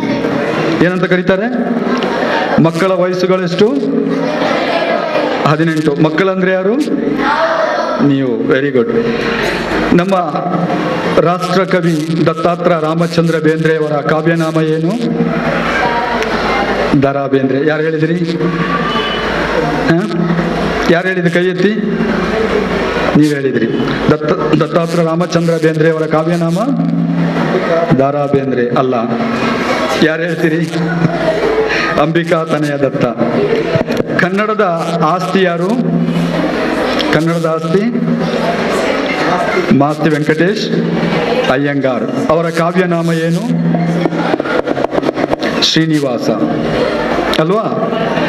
ರಾಷ್ಟ್ರಕವಿಗಳು, ಜ್ಞಾನಪೀಠ ಪ್ರಶಸ್ತಿ ತಂದಂಥವರು. ಈಗ ಮಕ್ಕಳು ಅಂದ್ರೆ ಯಾರು? ಮಕ್ಕಳು ಅಂದ್ರೆ ನೀವು. ಓಕೆ. ಹೀಗೆ ನಾವು ಮಕ್ಕಳಲ್ಲಿ ಮಕ್ಕಳು ಅನ್ನತಕ್ಕಂತಹ ಕಾನ್ಸೆಪ್ಟ್, ಭಾವನೆಗಳು ಏನಿದೆ ಅವುಗಳನ್ನು ಸರ್ಕಾರ ನಿಮ್ಮಲ್ಲಿ ಮಕ್ಕಳಲ್ಲಿ ಮುಗ್ಧ ಹರೆಯದ ಕಲ್ಪನೆಯ ತತ್ವಗಳನ್ನು ಹಿಡಿದಿಟ್ಟುಕೊಂಡಿದೆ. ಮುಗ್ಧ ಹರೆಯದ ನಿಮ್ಮಲ್ಲಿ ಕಲ್ಪನೆಯ ತತ್ವಗಳಿದೆ, ಜೊತೆಯಾಗಿ ಘನತೆ ಮತ್ತು ಮೌಲ್ಯದ ತತ್ವಗಳಿದೆ, ಮಕ್ಕಳ ವಿಚಾರ ಆಲಿಸುವುದು ಇದೆ, ಮಕ್ಕಳ ಹಿತದೃಷ್ಟಿ ಇದೆ. ಉದಾಹರಣೆಗೆ ನಿಮ್ಮಲ್ಲಿರ್ತಕ್ಕಂತಹ ಮುಗ್ಧವಾದಂತಹ ಕಲ್ಪನೆಯ ತತ್ವಗಳು, ಅವುಗಳು ನಿಮಗೆ ಏನೋ ಒಂದು ಹೇಳಬೇಕು ಅಂತ ಅನಿಸುತ್ತೆ. ನಿಮ್ಮ ಪ್ರತಿಯೊಂದು ಮಾತನ್ನ ನಿಮ್ಮ ಹೆತ್ತವರು, ತಂದೆ ತಾಯಿಗಳು, ಹಿತರಕ್ಷಕರು, ರಕ್ಷಕರು, ಅಧ್ಯಾಪಕರುಗಳು ಪ್ರತಿಯೊಬ್ಬರಲ್ಲಿ ನೀವು ಮಾತನಾಡುವಾಗ ನಿಮ್ಮ ಪೂರ್ಣ ಮಾತುಗಳನ್ನು ಅವರು ಪರಿಪೂರ್ಣವಾಗಿ ಆಲಿಸಬೇಕು ಅನ್ನೋದೇ ಈ ತತ್ವದ ಸಿದ್ಧಾಂತವಾಗಿದೆ. ಹಾಗಿರಬೇಕಾದ್ರೆ ನಿಮ್ಮಲ್ಲಿ ಘನತೆ ಮತ್ತು ಮೌಲ್ಯದ ತತ್ವಗಳಿದೆ. ನಿಮಗೂ ಒಂದು ಘನತೆಗಳಿದೆ ವಿದ್ಯಾರ್ಥಿಗಳೇ. ನಿಮ್ಮ ಘನತೆಗೆ ಧಕ್ಕೆಯಾಗತಕ್ಕಂತೆ ಯಾರೂ ಕೂಡ ವರ್ತಿಸತಕ್ಕಂಥದ್ದಲ್ಲ. ನಿಮ್ಮಲ್ಲಿಯೂ ಕೂಡ ಮೌಲ್ಯಯುತವಾದಂತಹ ತತ್ವಗಳಿದೆ. ಆ ಮೌಲ್ಯಕ್ಕೆ ಧಕ್ಕೆಯಾಗುವಂತೆ ಯಾರೂ ಕೂಡ ವರ್ತಿಸತಕ್ಕಂತಹದ್ದಲ್ಲ. ಇದಕ್ಕೂ ಕೂಡ ಸಮಾಜ ತಮ್ಮ ಘನತೆ ಮತ್ತು ಮೌಲ್ಯವನ್ನ ಕಾಪಾಡಿಕೊಳ್ಳಬೇಕಾಗಿದೆ. ಜೊತೆಯಾಗಿ ನಿಮ್ಮ ವಿಚಾರವನ್ನ ಆಲಿಸುವುದರ ಜೊತೆಗೆ ನಿಮ್ಮ ಹಿತದೃಷ್ಟಿ, ನೀವು ಎಲ್ಲೇ ನಡೆದಾಡ್ಕೊಂಡು ಹೋಗಿ, ಎಲ್ಲೇ ಬನ್ನಿ, ಯಾವುದೇ ಸ್ಥಳಕ್ಕೆ ಹೋಗಿ, ಯಾವುದೇ ಸ್ಥಳದಲ್ಲಿ ನಿಮ್ಮನ್ನು ಹಿತದೃಷ್ಟಿಯಿಂದ ನಿಮ್ಮ ಒಳ್ಳೆಯದಕ್ಕೋಸ್ಕರ ನಿಮ್ಮ ಒಳ್ಳೆಯತನವನ್ನ ಕಾಯ್ದುಕೊಳ್ಳತಕ್ಕಂಥ ಕೆಲಸಗಳನ್ನು ಕೂಡ ಸಾರ್ವಜನಿಕರು ಮತ್ತು ಪೊಲೀಸ್ ಇಲಾಖೆ, ನಿಮ್ಮ ರಕ್ಷಕರು, ಹೆತ್ತವರು ಮಾಡಬೇಕಾಗಿದೆ. ಇವುಗಳು ಆ ರೀತಿಯಾದ್ರೆ ಇನ್ನೊಂದು ಚೂರು ನಿಮಗೆ ಪೋಸ್ಕೋ ಕಾಯ್ದೆಯ ಬಗ್ಗೆ ಹೇಳ ಬಯಸ್ತೀನಿ. ಪೋಸ್ಕೋ ಅಂದ್ರೆ ಏನು? ಪೋಸ್ಕೋ ಕಾಯ್ದೆಗಳ ಬಗ್ಗೆ ನಿಮಗೆ ಅರಿವಿದೆಯಾ? ಹೆಣ್ಣುಮಕ್ಕಳಿಗೆ ಇದು ಹೆಣ್ಣುಮಕ್ಕಳಿಗೆ ಇರತಕ್ಕಂತಹ ಕಾಯ್ದೆಗಳು. ಗಂಡು ಮಕ್ಕಳಿಗಾದ್ರೆ JJ ಆಕ್ಟ್ ಬರುತ್ತೆ, ಜುವೆನಲ್ ಜಸ್ಟಿಸ್ ಕಾಯ್ದೆ. ಪೋಸ್ಕೋ ಕಾಯ್ದೆ ಅಂತ ಹೇಳಿದ್ರೆ ಸ್ವಲ್ಪ ವಿಚಾರಗಳನ್ನ ನಿಮ್ಮ ಮುಂದೆ ಮನವರಿಕೆ ಮಾಡ ಬಯಸ್ತೀನಿ. ಹೆಣ್ಣು ಮಕ್ಕಳು 18 ವರ್ಷಕ್ಕೆ ವಯಸ್ಸಿಗಿಂತ ಒಳಪಟ್ಟಂತಹ ಹೆಣ್ಣುಮಕ್ಕಳು, ವಿದ್ಯಾರ್ಥಿಗಳು ಇರ್ಬೋದು, ನೀವು ಒಂದು ಸ್ಥಳದಿಂದ ಇನ್ನೊಂದು ಸ್ಥಳಕ್ಕೆ ನಡೆದುಕೊಂಡು ಹೋಗುವಾಗ ನಿಮ್ಮನ್ನ ಯಾರೇ ಹಿಂಬಾಲಿಸಿದರೂ ಕೂಡ, ಯಾವುದೇ ದುರುದ್ದೇಶವಿರಲಿ, ಏನೇ ಇರಲಿ, ಯಾವುದೇ ಉದ್ದೇಶವಿರಲಿ, ನೀವು ನಡೆದಾಡ್ಕೊಂಡು ಹೋಗುವಾಗ ನಿಮ್ಮ ಹಿಂದುಗಡೆಯಿಂದ ಹಿಂಬಾಲಿಸಿಕೊಂಡು ಬಂದ್ರೆ ಅದು ಪೋಸ್ಕೋ ಕಾಯ್ದೆಯ ಪ್ರಕಾರ ಅಪರಾಧ ಆಗುತ್ತೆ. ಅಷ್ಟು ಮಾತ್ರವಲ್ಲ, ನಿಮ್ಮ ಅಂಗಾಂಗಗಳನ್ನು ಯಾರಾದರೂ ಮುಟ್ಟಿದ್ರೆ, ಯಾವುದೇ ಕಾರಣಕ್ಕೂ ನಿಮ್ಮ ದೇಹವನ್ನು ಮುಟ್ಟುವುದು, ಅದು ಯಾರೇ ಇರಬಹುದು, ಅದು ಮನೆ ಮಂದಿ ಇರಬಹುದು, ಸಾರ್ವಜನಿಕರು ಇರ್ಬೋದು, ಅಧ್ಯಾಪಕರುಗಳು ಇರ್ಬೋದು, ಯಾರೇ ಇರಬಹುದು, ನಿಮ್ಮ ದೇಹವನ್ನ ಈ ರೀತಿ ಟಚ್ ಮಾಡಿದ್ರು ಕೂಡ ಅದು ಏನಾಗುತ್ತೆ? ಪೋಸ್ಕೋ ಕಾಯ್ದೆಯ ಪ್ರಕಾರ ಅಪರಾಧ ಆಗುತ್ತೆ. ಇದನ್ನೇ ನಾವು ಗುಡ್ ಟಚ್ ಮತ್ತು ಬ್ಯಾಡ್ ಟಚ್ ಅಂತ ಹೇಳ್ತೀವಿ. ಒಳ್ಳೆಯ ಸ್ಪರ್ಶ ಮತ್ತು ಕೆಟ್ಟ ಸ್ಪರ್ಶ. ಒಳ್ಳೆಯ ಸ್ಪರ್ಶ ಅಂದ್ರೇನು, ಕೆಟ್ಟ ಸ್ಪರ್ಶ ಅಂದ್ರೇನು ನಿಮಗೆ ಪಾಠ ಮಾಡಿ ಕೊಟ್ಟಿರ್ಬೋದು ಅಂತ ನಾನು ಭಾವಿಸ್ತೀನಿ. ತಿಳಿದಿದೆ ನಿಮಗೆ? ಇಲ್ಲ. ಹಾಗಿರಬೇಕಿದ್ರೆ ನಿಮಗೆ ಯಾವುದೇ ರೀತಿಯಿಂದ ಲೈಂಗಿಕ ಕಿರುಕುಳವನ್ನು ಕೊಡುವಂತಕ್ಕಂತಹದ್ದು ಅಥವಾ ನಿಮಗೆ ಆ ಪದಗಳನ್ನ ಬಳಕೆ ಮಾಡೋದು, ವಿದ್ಯಾರ್ಥಿನಿಯರು ಗಮನ ಹರಿಸಬೇಕು. ನಿಮ್ಮ ಅಂದವನ್ನ ಕೊಂಡಾಡೋದು, ನೀವು ಚಂದ ಇದ್ದೀರಿ ಅಂತ ಹೇಳೋದು, ನಿಮ್ಮ ನಡತೆಯ ಬಗ್ಗೆ ಕೊಂಡಾಡೋದು, ಅಥವಾ ನಿಮ್ಮ ಕೈಯನ್ನ ದುರುದ್ದೇಶವಾಗಿ ಕೈಯನ್ನ ಮುಟ್ಟಿ ನಿಮ್ಮನ್ನು ಮಾತಾಡೋದು, ಅಥವಾ ನಿಮ್ಮ ಮಾತುಗಳನ್ನ ಬಹಳ ಸುಂದರವಾದಂತಹ ಸ್ವರಗಳು, ಒಳ್ಳೆ ಚೆನ್ನಾಗಿ ಮಾತಾಡ್ತೀಯ ಅಂತ ನೀವು ಒಬ್ಬಂಟಿ ಇದ್ದಾಗ ಹೇಳ್ತಕ್ಕಂತಹದ್ದು, ಇವುಗಳೆಲ್ಲವೂ ಕೂಡ ಪೋಸ್ಕೋ ಕಾಯ್ದೆಯ ಪ್ರಕಾರ ಅಪರಾಧ ಆಗುತ್ತೆ. ಅಷ್ಟು ಮಾತ್ರ ಅಲ್ಲ, ನಿಮ್ಮ ಚಿತ್ರಗಳನ್ನ, ನಿಮ್ಮ ವಿಡಿಯೋಗಳನ್ನ ತೆಗೆಯುವುದು, ನೀವು ನಡೆದಾಡುವಾಗ ವಿಡಿಯೋ ತೆಗೆಯುವುದು, ನೀವು ಕೂತ್ಕೊಂಡಲ್ಲಿ ವಿಡಿಯೋ ತೆಗೆಯುವುದು, ಅದನ್ನ ಸೇವ್ ಮಾಡಿ ಇಟ್ಕೊಳ್ಳೋದು, ಅದರ ಜೊತೆಗೆ ಅವುಗಳನ್ನು ಇನ್ನೊಬ್ಬರಿಗೆ ಹಂಚಿಕೆ ಮಾಡುವುದು, ವಿದ್ಯಾರ್ಥಿಗಳ ಮಕ್ಕಳ 18 ವರ್ಷಕ್ಕೆ ಒಳಪಟ್ಟ ಯಾವುದೇ ಮಕ್ಕಳ ಭಾವಚಿತ್ರಗಳನ್ನಾಗಲಿ ಅವರ ವಿವರಗಳನ್ನಾಗಲಿ ಯಾವುದೇ ಕಾರಣಕ್ಕೂ ಪತ್ರಿಕೆಯಲ್ಲಿ ಆಗಲಿ, ಯಾವುದೇ ಮಾಧ್ಯಮ ವರ್ಗದಲ್ಲಿ ಆಗಲಿ, ಬೇರೆ ಯಾವುದೇ ಇಲಾಖೆಯಲ್ಲಿ ಆಗಲಿ ಪ್ರಕಟಪಡಿಸತಕ್ಕಂತಹದ್ದಲ್ಲ. ಆ ರೀತಿ ಆದರೂ ಕೂಡ ಅದು ನಿಮ್ಮ ದೂರಿನ ಅನ್ವಯ ಅದು ಅಪರಾಧ ಆಗುತ್ತೆ. ಇನ್ನು ಇವುಗಳು ಬಹಳ ಕಡಿಮೆ ಅವಧಿಯಲ್ಲಿ ನಿಮಗೆ ನಾನು ವಿವರಿಸಿದ್ದೇನೆ. ಇನ್ನು ಮಾದಕ ವಸ್ತುಗಳ ಬಗ್ಗೆ ಹೇಳಿದ್ದಾರೆ. ಈ ಮಾದಕ ವಸ್ತುಗಳು ಯಾವ ರೀತಿ ಇದೆ ಅಂತ ಅವಾಗ ನಮ್ಮ ಇವರು ಮೇಡಮ್ ಹೇಳಿದ್ರು, ಒಂದು ಪ್ಯಾಕೆಟ್ ಹುಡುಗರು ನೀವು ತಿಂತೀರಿ, ಏನದು ಅಂಗಡಿಗಳಲ್ಲಿ ಸಿಗ್ತದೆ, ಪಾಸ್ ನಿಮಗೆ ತಿನ್ಲಿಕ್ಕೆ ಬಹಳ ಅದು ಸ್ವೀಟ್ ಆಗಿರುತ್ತೆ, ಹೌದಲ್ವಾ? ಬಹಳ ಸ್ವೀಟ್ ಇರುತ್ತೆ. ಎಷ್ಟು ಜನ ಪಾಸ್ ತಿಂತೀರಾ? ಕೈ ಎತ್ತಿ. ಇಲ್ವಾ? ಇಲ್ಲ. ನೀವೆಷ್ಟು ಜನ ಪಾಸ್ ತಿಂತೀರಿ ಹೆಣ್ಮಕ್ಳು ಇಲ್ಲಿ? ಇಲ್ಲ, ಒಬ್ರು ಇಲ್ಲ. ಬಹುಶಃ ನಾನೀಗ ಬ್ಯಾಗ್ ಚೆಕ್ ಮಾಡಿದ್ರೆ ಪಾಸ್ ಸಿಗುವುದಿಲ್ಲ. ಹಾಗಿದ್ರೆ ಈ ಶಾಲೆಯ ವಿದ್ಯಾರ್ಥಿಗಳು ತುಂಬಾ ಒಳ್ಳೆಯ ವಿದ್ಯಾರ್ಥಿಗಳು ಅಂತ ನಾವು ಪರಿಗಣಿಸಬಹುದು, ಅಲ್ವಾ? ಪಾಸ್ ಏನಿದೆ, ಮೊದಲ ಬಾರಿಗೆ ಈ ಅಂಡರ್ವರ್ಲ್ಡ್ ಅಥವಾ ಈ ಮಾದಕ ವ್ಯಸನಗಳು ಯಾವ ರೀತಿ ಈ ಸಮಾಜಕ್ಕೆ ಬರ್ತದೆ ಅಂತ ಹೇಳಿದ್ರೆ, ಮೊದಲು ಮಕ್ಕಳಿಗೆ ಪ್ಯಾಕೆಟಿನಲ್ಲಿ ಸ್ವೀಟ್ಸ್ ಇರ್ತಕ್ಕಂತಹದ್ದ ಪಾಸ್ ಏನಿದೆ ಅಂತ ವಸ್ತುಗಳನ್ನ, ಪ್ರಾಡಕ್ಟ್ಗಳನ್ನ ನಿಮಗೆ ತೋರಿಸ್ತಾರೆ. ನೀವು ಅದನ್ನ ₹1 ತೆಗೆದು ಜಗಿತೀರಾ, ಅದೇನಿರುವುದಿಲ್ಲ, ಅದರಲ್ಲಿ ಸ್ವೀಟ್ ಇರುತ್ತೆ ಅಷ್ಟೇ, ಬೇರೆ ಏನು ಅದರಲ್ಲಿ ಇರುವುದಿಲ್ಲ. ಆದ್ರೆ ಬರ್ಬರ್ತಾ ಅಂಥದೇ ಪ್ಯಾಕಿನಲ್ಲಿ ಇನ್ನೂ ಒಂದು ವಸ್ತು ಸಿಗುತ್ತೆ, ಅದನ್ನ ಗುಡ್ಕಾ ಅಂತ ಕರಿತೀವಿ ಅಲ್ವಾ. ಆಗ ನಮ್ಮ ಪ್ರಾಂಶುಪಾಲರು ಹೇಳಿದ್ರು, ಮತ್ತೆ ಇನ್ನೊಂದು ಪ್ಯಾಕೆಟ್ ಅಲ್ಲಿ ಸಿಗುತ್ತೆ ತಲೆದಿಂಬು ಅಂತ ಹೇಳಿದ್ರೆ ಏನದು, ಚೈನಿ ಗೈನಿ, ಮತ್ತೇನು ಮಧು ಅಲ್ವಾ, ಕೂಲ್ ಲಿಪ್ಪು, ವೆರಿ ಗುಡ್, ಇಂಥದ್ದೆಲ್ಲ ಸಿಗುತ್ತೆ. ಇವುಗಳು ನೀವು ಯಾವಾಗ ಈ ಪ್ಯಾಕೆಟಿನಿಂದ ನೀವು ಈ ರೀತಿಯ ವಸ್ತುಗಳನ್ನ ಲಿಸನ್ ಟು ಮೀ, ಈ ಕಡೆ ಈ ರೀತಿಯ ವಸ್ತುಗಳನ್ನ ನೀವು ತಿನ್ಲಿಕ್ಕೆ ಬಯಸ್ತೀರೋ, ನಂತರ ನಿಧಾನಕ್ಕೆ ನೀವು ಎಲ್ಲಿಗೆ ಹೋಗ್ತೀರಿ, ಪಾನ್ ಪರಾಗಿಗೆ ಹೋಗ್ತೀರಿ, ನಂತರ ಎಲ್ಲಿಗೆ ಹೋಗ್ತೀರಿ, ಮದುವೆಗೆ ಹೋಗ್ತೀರಿ. ಇಂತಹ ವ್ಯಸನಗಳಿಗೆ ನೀವು ಬಲಿಯಾಗ್ತೀರಿ. ಇದರಿಂದ ನಿಮಗೆ ಅಥವಾ ನಾವು ಯಾರು ತಿಂತೀವಿ ಅವರಿಗೆ ಆರೋಗ್ಯ ಹದಗೆಡ್ತದೆ, ಕ್ಯಾನ್ಸರ್ ಅನ್ನತಕ್ಕಂತಹ ಮಹಾರೋಗ ಬರ್ತದೆ, ನಮ್ಮ ವಿದ್ಯೆಗೆ ಕುಂದುಂಟಾಗ್ತದೆ. ನಾವು ಈ ಜಗತ್ತಿನಲ್ಲಿ, ಭಾರತದಲ್ಲಿ ಏನು ಆಗಬೇಕು ಅಂತ ಭಾವಿಸಿದೀವೋ ಅದೆಲ್ಲವೂ ಕೂಡ ಮುಗಿದು ಹೋಗ್ತದೆ, ಮತ್ತೆ ನಾವು ಮೃತ ಪಡ್ತೀವಿ. ಇವುಗಳಿಂದ ಖಂಡಿತವಾಗಲೂ ನಮಗೆ ದುಃಖವಲ್ಲದೆ, ನಮ್ಮ ಹೆತ್ತವರಿಗೆ ದುಃಖವಲ್ಲದೆ ಮತ್ತೇನು ಸಿಗಲು ಸಾಧ್ಯವಿಲ್ಲ. ಇವುಗಳು ಈ ರೀತಿ ಆದ್ರೆ, ಇಂತಹ ವಸ್ತುಗಳಲ್ಲಿ ಮಾದಕ ವಸ್ತುಗಳು ಯಾವ ರೀತಿ ಇರುತ್ತೆ ಅನ್ನೋದನ್ನ ನಿಮಗೆ ತಿಳಿಯಪಡಿಸ್ತೀನಿ. ಉದಾಹರಣೆಗೆ, ನಿಮ್ಮ ಭಾವನೆಗಳು ಏನು ಅನ್ನೋದನ್ನ ಅರ್ಥ ಮಾಡಿಕೊಳ್ಳತಕ್ಕಂತಹದ್ದು ಅಧ್ಯಾಪಕರ ಕೈಯಲ್ಲಿದೆ. ಒಂದು ತರಗತಿಯಲ್ಲಿ ಒಂದು ಕಥೆಯನ್ನು ನಿಮ್ಗೆ ಹೇಳಬೇಕಾಗಿದೆ. ಒಂದು ತರಗತಿಯಲ್ಲಿ ಒಬ್ರು ಅಧ್ಯಾಪಕರು ಒಂದು ವಿದ್ಯಾರ್ಥಿಗೆ 2 ಆಪಲ್ ಅನ್ನು ಕೊಡ್ತಾರೆ. ಒಂದು ಕೈಯಲ್ಲಿ ಒಂದು ಆಪಲ್, ಇನ್ನೊಂದು ಕೈಯಲ್ಲಿ ಇನ್ನೊಂದು ಆಪಲ್. ಅಧ್ಯಾಪಕರು ಒಂದು ಆಪಲ್ ಅನ್ನು ಹಿಡ್ಕೊಂಡಿರ್ತಾರೆ. ವಿದ್ಯಾರ್ಥಿಯಲ್ಲಿ ಕೇಳ್ತಾರೆ, ಒಟ್ಟು ಎಷ್ಟು ಆಪಲ್ ಇದೆ ಅಂತ. ಎಷ್ಟು ಆಪಲ್ ಇದೆ? ವಿದ್ಯಾರ್ಥಿ ಕೈಯಲ್ಲಿ 2, ಅಧ್ಯಾಪಕರ ಕೈಯಲ್ಲಿ 1. ಎಷ್ಟು ಆಪಲ್ ಇದೆ? 3 ಆಪಲ್ ಇದೆ ಅಂತ ಆ ವಿದ್ಯಾರ್ಥಿ ಹೇಳ್ತಾನೆ. ಆ ಮಗು ಹೇಳ್ತದೆ, ಮಗು ಏನ್ ಹೇಳ್ತದೆ, 4 ಆಪಲ್ ಇದೆ ಹೇಳ್ತದೆ. ಎಷ್ಟಿದೆ ಅದರಲ್ಲಿ? 3 ಇರುತ್ತೆ. ಮಗು ಹೇಳುತ್ತೆ 4 ಆಪಲ್ ಇದೆ ಅಂತ. ಅಧ್ಯಾಪಕರು ಗಲಿಬಿಲಿಗೊಳ್ತಾರೆ. ಅಧ್ಯಾಪಕರು ಮತ್ತೆ ಕೇಳ್ತಾರೆ, ಇಲ್ಲ ಮಗು, ಇನ್ನೊಂದ್ಸಲ ನೋಡು, ಸರಿಯಾಗಿ ನೋಡು. ಮತ್ತೆ ಮಗು ಹೇಳ್ತದೆ 4 ಆಪಲ್ ಇದೆ ಅಂತ. ಅವಾಗಲೂ ಅಧ್ಯಾಪಕರು ಹೇಳ್ತಾರೆ, ನೋಡು, ನಿನ್ನ ಕೈಯಲ್ಲಿ 2 ಇದೆ, ನನ್ನ ಕೈಯಲ್ಲಿ 1 ಇದೆ, ಒಟ್ಟು ಎಷ್ಟಾಯ್ತು, ಎಷ್ಟು ಆಪಲ್ ಇದೆ ಅಂತ. ಅವಾಗ ಮಗು ಹೇಳುತ್ತೆ, ಇಲ್ಲ 4 ಆಪಲ್ ಇದೆ. ಯಾಕಪ್ಪ ಮಗು ಈ ರೀತಿ ಆಗ್ತಾ ಇದೆ? ನಾಳೆ ಮೇಲಿಂದ ಹಿರಿಯ ಅಧಿಕಾರಿಗಳು ಬರ್ತಾರೆ, ಇನ್ಸ್ಪೆಕ್ಷನ್ ಮಾಡ್ತಾರೆ, ಮಗುವಿನಲ್ಲಿ ಇದೇ ಪ್ರಶ್ನೆಗಳನ್ನ ಕೇಳಬಹುದು, ಏನು ಉತ್ತರ ಕೊಡ್ಲಿಕ್ಕೆ ಸಾಧ್ಯ? ಅಧ್ಯಾಪಕರ ಪಾಠ ಸರಿ ಮಾಡಲಿಲ್ಲ ಅಂತಾರ, ಅಥವಾ ಮಗು ಆಲಿಸ್ಲಿಲ್ಲ ಅಂತಾರ ಅನ್ನತಕ್ಕಂತಹ ಒಂದು ಗಾಬರಿಯಿಂದ ಆ ಅಧ್ಯಾಪಕರು ಹಿರಿಯ ಅಧ್ಯಾಪಕರನ್ನ ಕರೆದುಕೊಂಡು ಬಂದು ಹೇಳ್ತಾರೆ, ನೋಡಿ ಮಗು ಈ ರೀತಿ ಮಾಡ್ತಾ ಇದೆ, ನೀವೊಮ್ಮೆ ಪರೀಕ್ಷಿಸಿ ಅಂತ. ಆ ಬಂದಂತ ಅಧ್ಯಾಪಕರು ಆ ಮಗುವಿಗೆ ಮತ್ತೆ 2 ಆಪಲ್ ಅನ್ನು ಕೊಡ್ತಾರೆ. ಅವರೊಂದು ಆಪಲ್ ಅನ್ನು ಹಿಡ್ಕೊಳ್ತಾರೆ. ಕೇಳ್ತಾರೆ, ಮಗು ಒಟ್ಟು ಎಷ್ಟು ಆಪಲ್ ಇದೆ ಅಂತ. ಅವಾಗ ಮಗು ಹೇಳುತ್ತೆ 4 ಆಪಲ್ ಇದೆ ಅಂತ. ಅವಾಗ ಆ ಅಧ್ಯಾಪಕರು ತುಂಬಾ ಸಂವೇದನಾಶೀಲ ಉಳ್ಳವರಾಗಿದ್ದಾರೆ. ಯಾವಾಗಲೂ ನಮ್ಮ ಅಧ್ಯಾಪಕರು ಸಂವೇದನಾಶೀಲತೆ ಉಳ್ಳವರಾಗಿರಬೇಕು. ಮಕ್ಕಳ ಮನಸ್ಸಿನ ಒಳಗಿನಿಂದ ಅರಿವನ್ನ ತಿಳ್ಕೊಳ್ಳುವವರಾಗಿರಬೇಕು. ಅರ್ಥಾತ್ ಮಕ್ಕಳು ತುಟಿ ಬಿಚ್ಚುವ ಮೊದಲು ಏನನ್ನ ಅವರು ಹೇಳ ಬಯಸ್ತಿದ್ದಾರೆ ಅನ್ನೋದರನ್ನ ತಿಳಿಯುವಷ್ಟರ ಮಟ್ಟಿಗೆ ನಾವು ಅವರ ಅಂತರಾಳಕ್ಕೆ ಪ್ರವೇಶಿಸಿರಬೇಕು. ಅರ್ಥಾತ್ ಮಕ್ಕಳ ಜೊತೆ ಮಕ್ಕಳ ಭಾವನೆಯಿಂದ ಇರಬೇಕು. ಸಂವೇದನಾಶೀಲತೆಯನ್ನ ಬಹಳಷ್ಟು ಜಾಗರೂಕತೆಯಿಂದ ಹೊಂದಿರಬೇಕು. ಅಷ್ಟೊತ್ತಿಗೆ ಆ ಮಗು ಮತ್ತೆ ಮಗುವಿನಲ್ಲಿ ಈ ಅಧ್ಯಾಪಕರು ಹೋಗಿ ಹೇಳ್ತಾರೆ, ನೋಡು ಮಗು, ನಿನ್ನ ಕೈಯಲ್ಲಿ 2 ಇದೆ, ಒಂದು ಸೇರಿ 2 ಆಯ್ತು, ನನ್ನ ಕೈಯಲ್ಲಿ 1 ಇದೆ, ಒಟ್ಟಿಗೆ 3 ಆಪಲ್ ಆಯ್ತು, 4 ಇನ್ನೊಂದು ಎಲ್ಲಿದೆ ಅಂತ ಕೇಳ್ತಾರೆ. ಅವಾಗ ಮಗು ಹೇಳುತ್ತೆ, ಹೌದು, ಇನ್ನೊಂದು ನನ್ನ ಟಿಫಿನ್ ಬಾಕ್ಸ್ ಅಲ್ಲಿ ಇದೆ ಅಂತ. ಎಲ್ಲಿದೆ? ಟಿಫಿನ್ ಬಾಕ್ಸ್ ಅಲ್ಲಿ ಇದೆ ಅಂತ. ಅಂದ್ರೆ ನಿಮ್ಮ ಮನಸ್ಸುಗಳೇ ಹಾಗೆ, ಮುಗ್ಧ ತತ್ವಗಳು, ಕಲ್ಪನೆಯ ತತ್ವಗಳು ನಿಮ್ದು. ಅದು ಏನ್ ಹೇಳುತ್ತೆ, ಮಗು ಯಾವತ್ತೂ ಸುಳ್ಳು ಹೇಳಲ್ಲ. ಅದರಲ್ಲಿ ಒಂದು ಆಪಲ್ ಅನ್ನ ಅದರ ಹೆತ್ತವರು ಕೊಟ್ಟಿದ್ರು, ಅದು ಟಿಫಿನ್ ಅಲ್ಲಿತ್ತು, ಟಿಫಿನ್ ಕ್ಯಾರಿಯರ್ ಅಲ್ಲಿತ್ತು. 3 ಮತ್ತು ನನ್ನಲ್ಲಿ ಒಂದು ಇದೆಯಲ್ಲ ಅಂತ ಹೇಳಿ ಮಗು ಆ ರೀತಿ ಹೇಳುತ್ತೆ.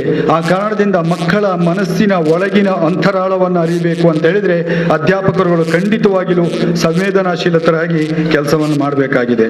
ಇನ್ನು ನಿಮಗೆ 4 ಅಂತ ಇನ್ನೊಂದ್ಸಲ ಬರ್ತೀನಿ, ನಿಮಗೆ ವಿಡಿಯೋಸ್ ಮುಖಾಂತರನೇ ತೋರಿಸ್ತೀನಿ.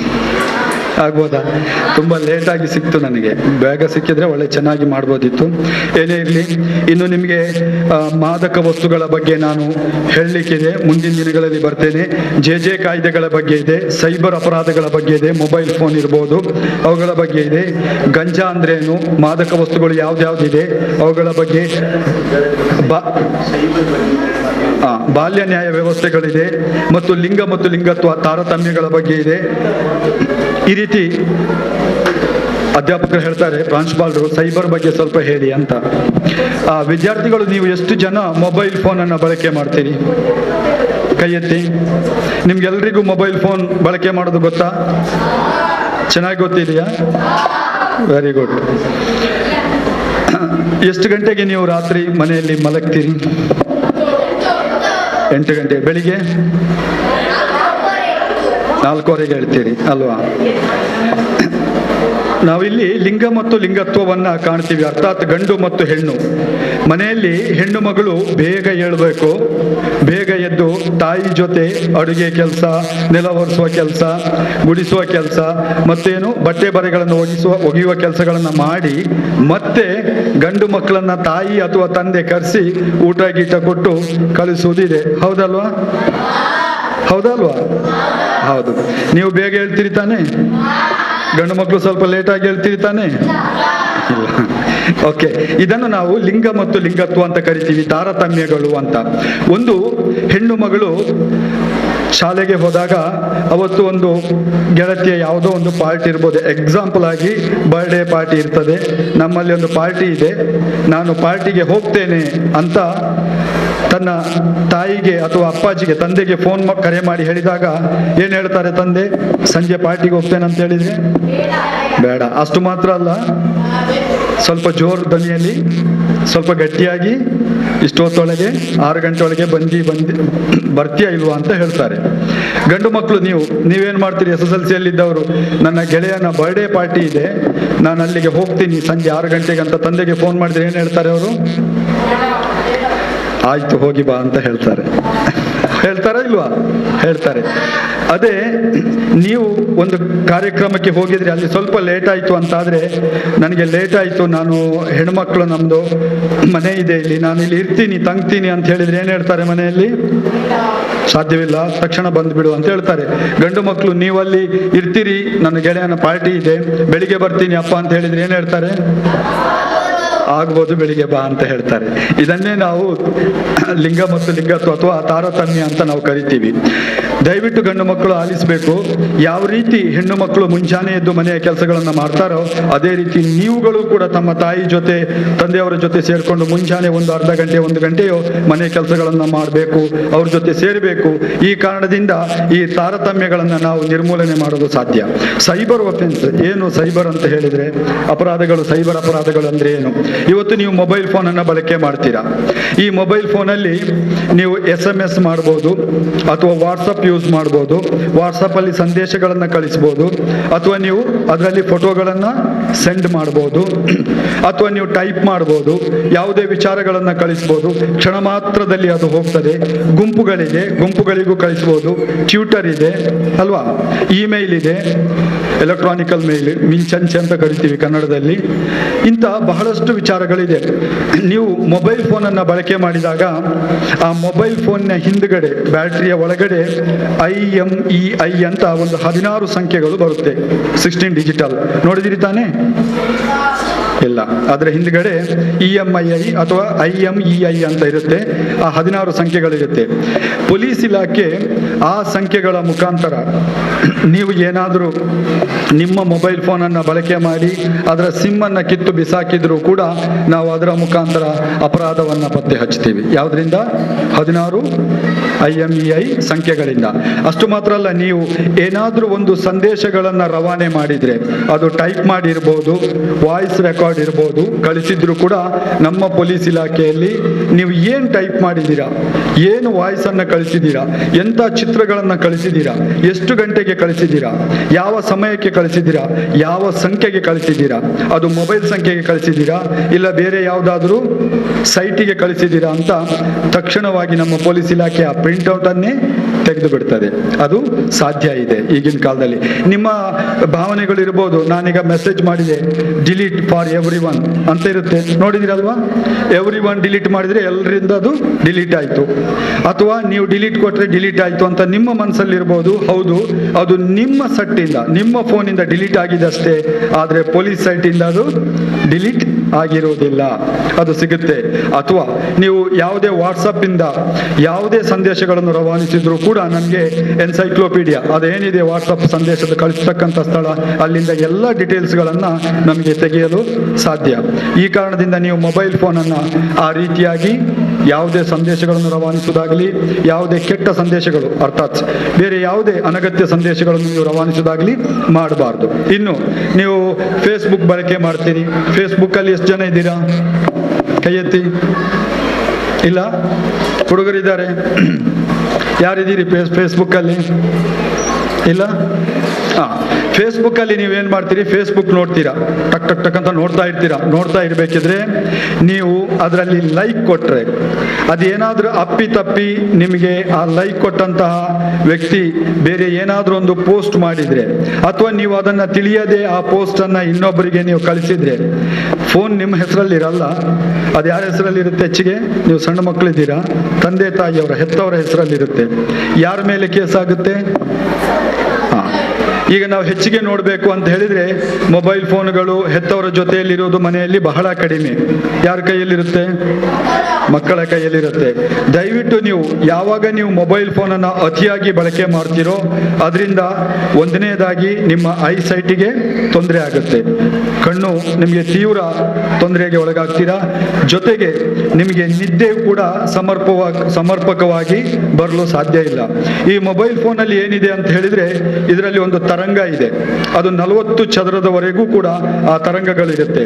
ನೀವು ಇದನ್ನು ಆನ್ ಮಾಡಿ ನಿಮ್ಮ ತಲೆ ಪಕ್ಕ ಇಟ್ಟರೂ ಕೂಡ ಅದು ನಿಮ್ಮ ಆರೋಗ್ಯಕ್ಕೆ ತುಂಬಾ ದುಷ್ಪರಿಣಾಮವನ್ನು ಬೀರ್ತದೆ, ಅಥವಾ ನಿಮ್ಮ ಬ್ರೈನಿಗೆ ಅದು ತುಂಬಾ ಕೆಟ್ಟ ಪರಿಣಾಮವನ್ನು ಅದು ಬೀರ್ತದೆ. ಈ ಕಾರಣಗಳಿಂದ ತಾವುಗಳು ಸಾಧ್ಯವಾದಷ್ಟು ಮಟ್ಟಿಗೆ ಮೊಬೈಲ್ ಫೋನಿಂದ ದೂರ ಇರಬೇಕು. ಇಲ್ಲಿ ಹೆತ್ತವರಿಲ್ಲ, ಆಗ ಪ್ರಾಂಶುಪಾಲರು ಹೇಳಿದರು ಹೆತ್ತವರಿಗೆ ಮಾಹಿತಿಗಳು ಕೊಡಬೇಕಾಗಿತ್ತು, ನಿಮಗೆ ಕೊಡುವಂತಹ ಮಾಹಿತಿಗಳೇ ಬೇರೆ, ಹೆತ್ತವರು ಜೊತೆಗಿದ್ದಾಗ ನಾವು ಹೇಳುವಂತಹದ್ದೇ ಬೇರೆ. ಆದರೂ ಕೂಡ ನೀವು ದಯವಿಟ್ಟು ಲಾಕ್ ಮಾಡಿ, ಬೆಡ್ರೂಮಲ್ಲಿ ಲಾಕ್ ಮಾಡಿ ಮೊಬೈಲ್ ಫೋನನ್ನು ವಿದ್ಯಾರ್ಥಿಗಳು ಬಳಕೆ ಮಾಡಬಾರ್ದು.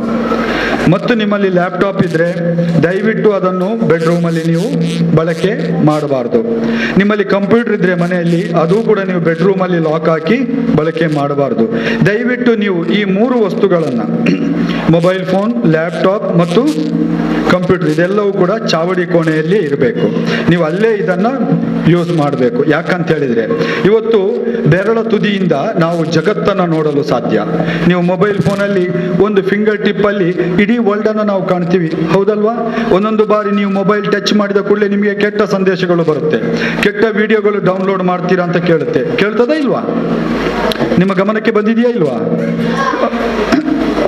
ಮೊಬೈಲ್ ಫೋನ್ ನೀವು ಬಳಕೆ ಮಾಡುವಾಗ, ಇಂಟರ್ನೆಟ್ ಯಾವುದಾದ್ರೂ ಬಳಕೆ ಮಾಡುವಾಗ, ಯೂಟ್ಯೂಬ್ ಎಲ್ಲ ಬಳಕೆ ಮಾಡುವಾಗ, ಯೂಟ್ಯೂಬ್ ನೋಡ್ದಿಲ್ವ ನೀವು? ಅದಕ್ಕೋಸ್ಕರ ಅದರಲ್ಲಿ ಕೆಟ್ಟ ಸಂದೇಶಗಳು ನಿಮ್ಮನ್ನು ಸಂಚಲನತೆ ಮೂಡುವ ಕಾರಣದಿಂದ ನೀವು ದಯವಿಟ್ಟು ಮೊಬೈಲ್ ಫೋನನ್ನು ಚಾವಡಿ ಕೋಣೆಯಲ್ಲಿ ಬಳಕೆ ಮಾಡಬೇಕು. ಇವತ್ತಿನಿಂದಲೇ ಒಂದು ನಿರ್ಧಾರವನ್ನು ಮಾಡಿ, ಲ್ಯಾಪ್ಟಾಪ್ ಆಗಲಿ ಮತ್ತು ಕಂಪ್ಯೂಟರ್ ಆಗಲಿ. ಇದನ್ನು ಯಾಕೆ ನಾವು ಹೇಳ್ತಾ ಇದ್ದೀವಿ ಅಂತ ಹೇಳಿದರೆ, ನಮ್ಮಮ್ಮ ಯಾವತ್ತೂ ಅಡಿಗೆ ಕೋಣೆಯಲ್ಲೇ ಇರ್ತಾರೆ. ಅಡಿಗೆ ಕೋಣೆಯಲ್ಲಿ ಅವರು 24 ಗಂಟೆನೂ ಅಡಿಗೆ ಕೋಣೆಯಲ್ಲಿ ಇರ್ತಾರೆ. ಇಡೀ ಜಗತ್ತಿನಲ್ಲಿ ಸಂಬಳವಿಲ್ಲದೆ ಕೆಲಸ ಮಾಡುವವರು ಯಾರು? ಮನೆಯಲ್ಲಿ ಅಮ್ಮ. ಅಮ್ಮನಿಗೆ ಸಂಬಳ ಇಲ್ಲ. ಅವರು ಬೆಳಿಗ್ಗೆ ಏಳಬೇಕು, ನಿಮ್ಮನ್ನು ರೆಡಿ ಮಾಡಬೇಕು, ಜೊತೆಗೆ ನಿಮ್ಮ ಬಟ್ಟೆಗಳನ್ನು ವಾಶ್ ಮಾಡಬೇಕು, ಒಳ್ಳೆಯ ಆಹಾರಗಳನ್ನು ಕೊಡಬೇಕು, ಮತ್ತೆ ಜೋಪಾನ ಮಾಡಬೇಕು, ನಿಮ್ಮನ್ನು ಕಾಯಬೇಕು, ಗಂಡನನ್ನು ನೋಡಬೇಕು, ಗಂಡನಿಗೂ ಆಹಾರ ಕೊಡಬೇಕು, ಮತ್ತೆ ಅದರ ಜೊತೆಗೆ ಮನೆಯೆಲ್ಲ ಶುದ್ಧ ಮಾಡಬೇಕು, ಮತ್ತೆ ನಿಮ್ಮನ್ನು ಕಳಿಸಬೇಕು ಶಾಲೆಗೆ. ಅಷ್ಟೊತ್ತಾಗುವಾಗ ಮಧ್ಯಾಹ್ನ ಆಗುತ್ತೆ, ಮತ್ತೆ ಕೆಲಸ ಆದಾಗ ಮತ್ತೆ ಮಧ್ಯಾಹ್ನದ ಊಟಕ್ಕೆ ರೆಡಿ ಮಾಡಬೇಕು. ಇದಾದ ನಂತರ ಪುನಃ ಸಾಯಂಕಾಲ ಬರ್ತೀರಾ, ಅವಾಗಲೂ ಅದೇ ಪರಿಸ್ಥಿತಿ. ಅದಾದ ನಂತರ ರಾತ್ರಿ ನೀವು ಮಲಗುವವರೆಗೂ ಕೂಡ ಅವರು ಆಹಾರ ಮಾಡಬೇಕು, ಅಡಿಗೆ ಮಾಡಬೇಕು, ಎಲ್ಲ ಹಾಸಿ ಕೊಡಬೇಕು, ಬಟ್ಟೆ ಬರೆಗಳನ್ನು ಕೂಡ ಬದಲಾಯಿಸಬೇಕು, ಗಂಡನಿಗೂ ಕೂಡ ಆಹಾರಗಳನ್ನು ರಾತ್ರಿ ಕೊಡಬೇಕು. ಅಮ್ಮ ಮಲಗುವಾಗ ಸರಿಸುಮಾರು 12-1 ಗಂಟೆ, ಮತ್ತೆ ಅಮ್ಮ ಬೆಳಿಗ್ಗೆ 4 ಗಂಟೆಗೆ ಹೇಳಬೇಕು. ಹೌದಲ್ವಾ? ಹಾಗಿದ್ರೆ ಇಷ್ಟು ಕೆಲಸ ಮಾಡಿ 24 ಗಂಟೆಯೂ ಅಮ್ಮ ಕೆಲಸ ಮಾಡ್ತಾರೆ. ಮಾಡಿದ್ರೆ ಈ ಜಗತ್ತಿನಲ್ಲಿ ಸಂಬಳ ಇಲ್ಲದೆ ದುಡಿಯುವಂಥವರು ಅಮ್ಮನ ಮಾತನ್ನ ದಯವಿಟ್ಟು ಮೀರಬೇಡಿ ಅಂತ ಹೇಳಿ ಈ ವೇದಿಕೆಯಲ್ಲಿ ನಿಮ್ಮಲ್ಲಿ ನಾನು ವಿನಂತಿಸ್ತಾ ಇದ್ದೇನೆ. ಅಮ್ಮನ ಪಾದದ ಅಡಿಯಲ್ಲಿ ಸ್ವರ್ಗ ಇದೆ ಅನ್ನೋದನ್ನ ನೀವು ಅರ್ಥೈಸಿಕೊಳ್ಳಬೇಕು ಅನ್ನೋದನ್ನು ಕೂಡ ನಾನು ನಿಮ್ಮಲ್ಲಿ ವಿನಂತಿಸ್ತಾ ಇದ್ದೀನಿ. ಹೀಗಿರ್ಬೇಕಿದ್ರೆ ಅಮ್ಮ ಅಡಿಗೆ ಕೋಣೆಯಲ್ಲಿದ್ದಾಗ ಆಚೆ ಈಚೆ ಓಡಾಡುವಾಗ ಅವರು ನೋಡ್ತಾರೆ, ಅಬ್ಸರ್ವೇಷನ್ ಮಾಡ್ತಾರೆ, ಕಂಪ್ಯೂಟರ್ ಅಲ್ಲಿ ಏನ್ ಯೂಸ್ ಆಗ್ತಾ ಇದೆ, ಲ್ಯಾಪ್ಟಾಪ್ ಅಲ್ಲಿ ಏನ್ ಯೂಸ್ ಆಗ್ತಾ ಇದೆ, ಮೊಬೈಲ್ ಫೋನ್ ಅಲ್ಲಿ ಏನ್ ಯೂಸ್ ಆಗ್ತಾ ಇದೆ. ಇದಿಷ್ಟನ್ನು ನೀವು ಬಳಕೆ ಮಾಡೋದಾದ್ರೆ ದಯವಿಟ್ಟು ನೀವು ಹೆತ್ತವರ ಮುಂದೆನೆ ಅದನ್ನ ಬಳಕೆ ಮಾಡಬೇಕು. ಆದಷ್ಟು ಕಡಿಮೆಯಾಗಿ ಅದನ್ನ ಬಳಕೆ ಮಾಡಬೇಕು ಅಂತ ಹೇಳ್ತಾ ಹೆಚ್ಚಿಗೆ ಮಾಹಿತಿಯನ್ನು ಕೊಡದೆ ಸಣ್ಣ ವಿಚಾರದಲ್ಲಿ ಇಲ್ಲಿಗೆ ನಾನು ಮುಗಿಸ ಬಯಸ್ತಿದ್ದೇನೆ. ಇನ್ನು ಮುಂದಿನ ದಿನಗಳಲ್ಲಿ ನಿಮ್ಮ ಜೊತೆ ಮಾತಾಡ್ತೀನಿ. ನಾನೇ ತರಗತಿಗೆ ಬರ್ತೀನಿ, ಫ್ರೀ ಇದ್ದಾಗ ತರಗತಿಯಲ್ಲಿ ನಾನು ಉಪನ್ಯಾಸವನ್ನು ಕೊಡ್ತೀನಿ. ಬಹಳ ಚಂದ ಮತ್ತು ಸುಂದರವಾಗಿರ್ತಕ್ಕಂಥ ಉಪನ್ಯಾಸವನ್ನು ನೀಡ್ತೀನಿ. ಇಷ್ಟು ಮಾತುಗಳಲ್ಲಿ ನಿಮ್ಮಿಂದ ಒಂದೆರಡಾದರೂ ಪೊಲೀಸ್ ಇಲಾಖೆಯ ಕಡೆಗೆ ಪ್ರಶ್ನೆಗಳು ಇರಬಹುದು ಅಂತ ನಾನು ಭಾವಿಸಿದ್ದೀನಿ. ಆ ಪ್ರಶ್ನೆಗಳಿಗಾಗಿ ನಾನು ಕಾಯ್ತೀನಿ. ಏನಾದರೂ ಪ್ರಶ್ನೆಗಳಿದೆಯಾ? ಇಲ್ಲ? ಒಬ್ಬರದ್ದೇ ಇಲ್ಲ? ಪ್ರಾಧ್ಯಾಪಕರು ಬರೆದುಕೊಡ್ಲಿಲ್ಲ? ಯಾರು ಇಲ್ಲ? ಇಲ್ಲ, ಕಟ್ಟ ಕಡೆಗೆ ಯಾರ್ದಿಲ್ಲಲ್ಲ. ಇದು ನಮ್ಮ ಮನೆ, ಕೈ ಮುಗಿದು ಬಾ ದೇಗುಲವಿದು ಅಂತ ನಾವು ಬಾಲ್ಯದಲ್ಲಿ ನೋಡಿರೋದು. ಯಾವುದೇ ಘಟನೆಗಳಿರಲಿ ನೀವು ಶಾಲೆಯಲ್ಲಿರುವಾಗ ದಯವಿಟ್ಟು ಅಧ್ಯಾಪಕರಿಗೆ ತಿಳಿಸಿ, ಅಥವಾ ನಮ್ಮ ಪ್ರಾಂಶುಪಾಲರಿಗಿದ್ದಾರೆ, ಯಾವುದೇ ಘಟನೆಗಳು ಸಣ್ಣ ಪುಟ್ಟ ಯಾವುದೇ ವಿಷಯಗಳು ನಿಮ್ಮೊಳಗೆ ಅದನ್ನು ಬಗೆಹರಿಸದೆ ಬೇರೆ ಸಮಾಜದಲ್ಲಿ ಅದನ್ನು ಬಿತ್ತರಿಸದೆ ದಯವಿಟ್ಟು ಮೊದಲು ಅಧ್ಯಾಪಕರಿಗೆ ತಿಳಿಸಿ. ಅಧ್ಯಾಪಕರ ಹೃದಯದಲ್ಲಿ ನಮ್ಮ ತಾಯಿ ಹೃದಯವನ್ನು ಕಾಣಲು ಸಾಧ್ಯ, ತಾಯಿ ಹೃದಯದಲ್ಲಿಯೂ ಕೂಡ ಅಧ್ಯಾಪಕರ ಹೃದಯವನ್ನು ಕಾಣಲು ಸಾಧ್ಯ.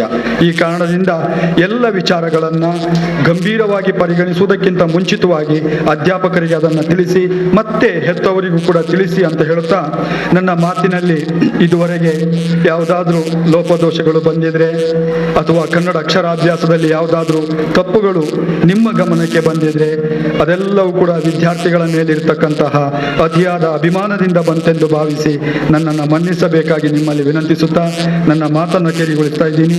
ಜೈ ಹಿಂದ್, ಜೈ ಕರ್ನಾಟಕ, ಸಿರಿಗನ್ನಡಂ ಗೆಲ್ಗೆ. ಸುಂದರವಾಗಿ ಬಹುಶಃ ಅವರು ಯಾವುದೋ ಒಂದು ಪ್ರೊಫೆಸರ್ ಆಗಬೇಕಿತ್ತು ಕಾಣಿಸ್ತೆ, ಏನೋ ತಪ್ಪಿ ಪೊಲೀಸ್ ಇಲಾಖೆಗೆ ಬಂದಿದ್ದಾರೆ ಅಂತ ಕಾಣಿಸ್ತೆ. ಬಹಳಷ್ಟು ಸುಂದರವಾಗಿ ಸರಳ ಭಾಷೆಯಲ್ಲಿ ನಾವು ಪೊಲೀಸಿನವರಿಂದ ಮಾತುಗಳನ್ನು ಬಹಳಷ್ಟು ಕೇಳಿದ್ದೇವೆ. ಅದು ತೊಡಕಾಡೋದು, ಏನಪ್ಪ ಅಂತ ಹೇಳೋದು, ಮಧ್ಯದಲ್ಲಿ ನಿಲ್ಲಿಸುವುದು, ಅದು ಇದೆಲ್ಲ ಇರುತ್ತೆ. ಆದರೂ ಮನ್ಸೂರ್ ಅಲಿ ಅವರು ನಿರರ್ಗಳವಾಗಿ ಬಹಳಷ್ಟು ನಿಮ್ಮ ಮಟ್ಟಕ್ಕೆ ಬಂದು ಮಕ್ಕಳಾಗಿ ಮಾಸ್ಟರಾಗಿ ಅವರು ಪಾಠ ಮಾಡಿದ್ದಾರೆ. ಉಪನ್ಯಾಸ ಅಲ್ಲ, ಪಾಠ ಮಾಡಿದ್ದಾರೆ ನಿಮಗೆ. ಅದು ಮುಂದಿನ ಒಂದು ದಿವಸದಲ್ಲಿ ನಾವು ಪೇರೆಂಟ್ಸ್ ಮೀಟಿಂಗಿಗೆ ಅವರನ್ನು ಕರೆಯೋಣ, ನಿಮ್ಮ ತರಗತಿಗಳಿಗೆ ಅವರನ್ನು ಕರೆಯೋಣ. ಪೇರೆಂಟ್ಸ್ ಮೀಟಿಂಗಿಗೆ ಅವರು ಬಂದು ನಿಮ್ಮ ತಾಯಿಯಂದಿರಿಗೆ ಅವರು ಹೇಳ್ತಾರೆ. ಮತ್ತು ನಾನೀಗ ನಿಮ್ಮಲ್ಲಿ ಹೇಳ್ತಾ ಇದ್ದೇನೆ, ಯಾರು ನಿಮ್ಮನ್ನು ಕರೆದರು, ಲಾಸ್ಟಿಗೆ ಮನ್ಸೂರಲ್ಲಿ ಹೇಳಿದರು, ನೀವು ನಿಮ್ಮ ಟೀಚರ್ಸ್ನವರ ಗಮನಕ್ಕೆ ತರಬೇಕು ಅಂತ ನಾನು ದಿನಾಲು ನಿಮ್ಮಲ್ಲಿ ಹೇಳುತ್ತಿರುವಂಥ ಒಂದು ಮಾತನ್ನು ಅವರು ಹೇಳಿದರು. ಬಹಳಷ್ಟು ಉತ್ತಮವಾದಂಥ ರೀತಿಯಲ್ಲಿ ಅವರು ಮಾತನಾಡಿದ್ದಾರೆ. ಅವರಿಗೆ ಅವರ ಭವಿಷ್ಯವು ಉಜ್ವಲವಾಗಲಿದ್ದಲ್ಲಿ ಹಾರೈಸಿ ಧನ್ಯವಾದವನ್ನು ಹೇಳ್ತಾ ಇದ್ದೇನೆ ಸರ್. ಕೊನೆಯದಾಗಿ ಧನ್ಯವಾದ. ಮಂಗಳೂರು ರಿಯಾಜ್ ಶಿಕ್ಷಣ ಸಂಪನ್ಮೂಲ ಕೇಂದ್ರಗಳ ಒಕ್ಕೂಟದವರು ಎಲ್ಲರನ್ನೂ ಗೌರವಿಸುತ್ತಾ, ಅದೇ ರೀತಿ ವೇದಿಕೆಯ ಮುಂಭಾಗದಲ್ಲಿರುವ ಶಿಕ್ಷಕರನ್ನು, ಶಿಕ್ಷಕೇತರ ವೃಂದದವರನ್ನು, ಮಕ್ಕಳನ್ನು ಕೂಡ ಅಭಿನಂದಿಸುತ್ತಾ, ಮಕ್ಕಳ ಹಕ್ಕುಗಳ ಮಾಸೋತ್ಸವ ಸಮಿತಿ 2022 ದಕ್ಷಿಣ ಕನ್ನಡ ಜಿಲ್ಲೆ, ಶಿಕ್ಷಣ ಸಂಪನ್ಮೂಲ ಕೇಂದ್ರಗಳ ಒಕ್ಕೂಟ ದಕ್ಷಿಣ ಕನ್ನಡ ಜಿಲ್ಲೆ, ಸೈಯದ್ ಮದನಿ ವಿದ್ಯಾಸಂಸ್ಥೆ Halekote Ullal, kindness charity service ಆರಕ್ಷಕ ಠಾಣೆ ಉಳ್ಳಾಲ, ಹೊಸ ಕುರಲ್ ಬಳಗ ತೊಕ್ಕೋಟು ಉಳ್ಳಾಲ ಇವರುಗಳ ಜಂಟಿ ಆಶ್ರಯದಲ್ಲಿ ಮಕ್ಕಳ ಹಕ್ಕುಗಳ ಮಾಸೋತ್ಸವದ ಅಂಗವಾಗಿ ಮಕ್ಕಳ ಹಕ್ಕುಗಳ ರಕ್ಷಣಾ ಕಾನೂನು ಅರಿವು ತಿಳಿವು ಮಾಹಿತಿ ಕಾರ್ಯಕ್ರಮ ಇಲ್ಲಿ ಇಷ್ಟೊತ್ತಿಗೆ ಇಲ್ಲಿ ಮುಕ್ತಾಯಗೊಂಡಿತು. ಮಧ್ಯಾಹ್ನದ ನಂತರ ಇಲ್ಲಿ ನಾವು ಆರಂಭಿಸಿದ್ದೇವೆ. ಈ ಕಾರ್ಯಕ್ರಮದ ಸಭಾ ಕಾರ್ಯಕ್ರಮದಲ್ಲಿ ಉದ್ಘಾಟಕರಾಗಿ ಈ ಕಾರ್ಯಕ್ರಮವನ್ನು ಉದ್ಘಾಟಿಸಿದಂತಹ BM ಆರಿಫ್ ಅವರ ಅನುಪಸ್ಥಿತಿಯಲ್ಲಿ ಅವರಿಗೆ ಧನ್ಯವಾದವನ್ನು ಅರ್ಪಿಸ್ತಾ ಇದ್ದೇನೆ.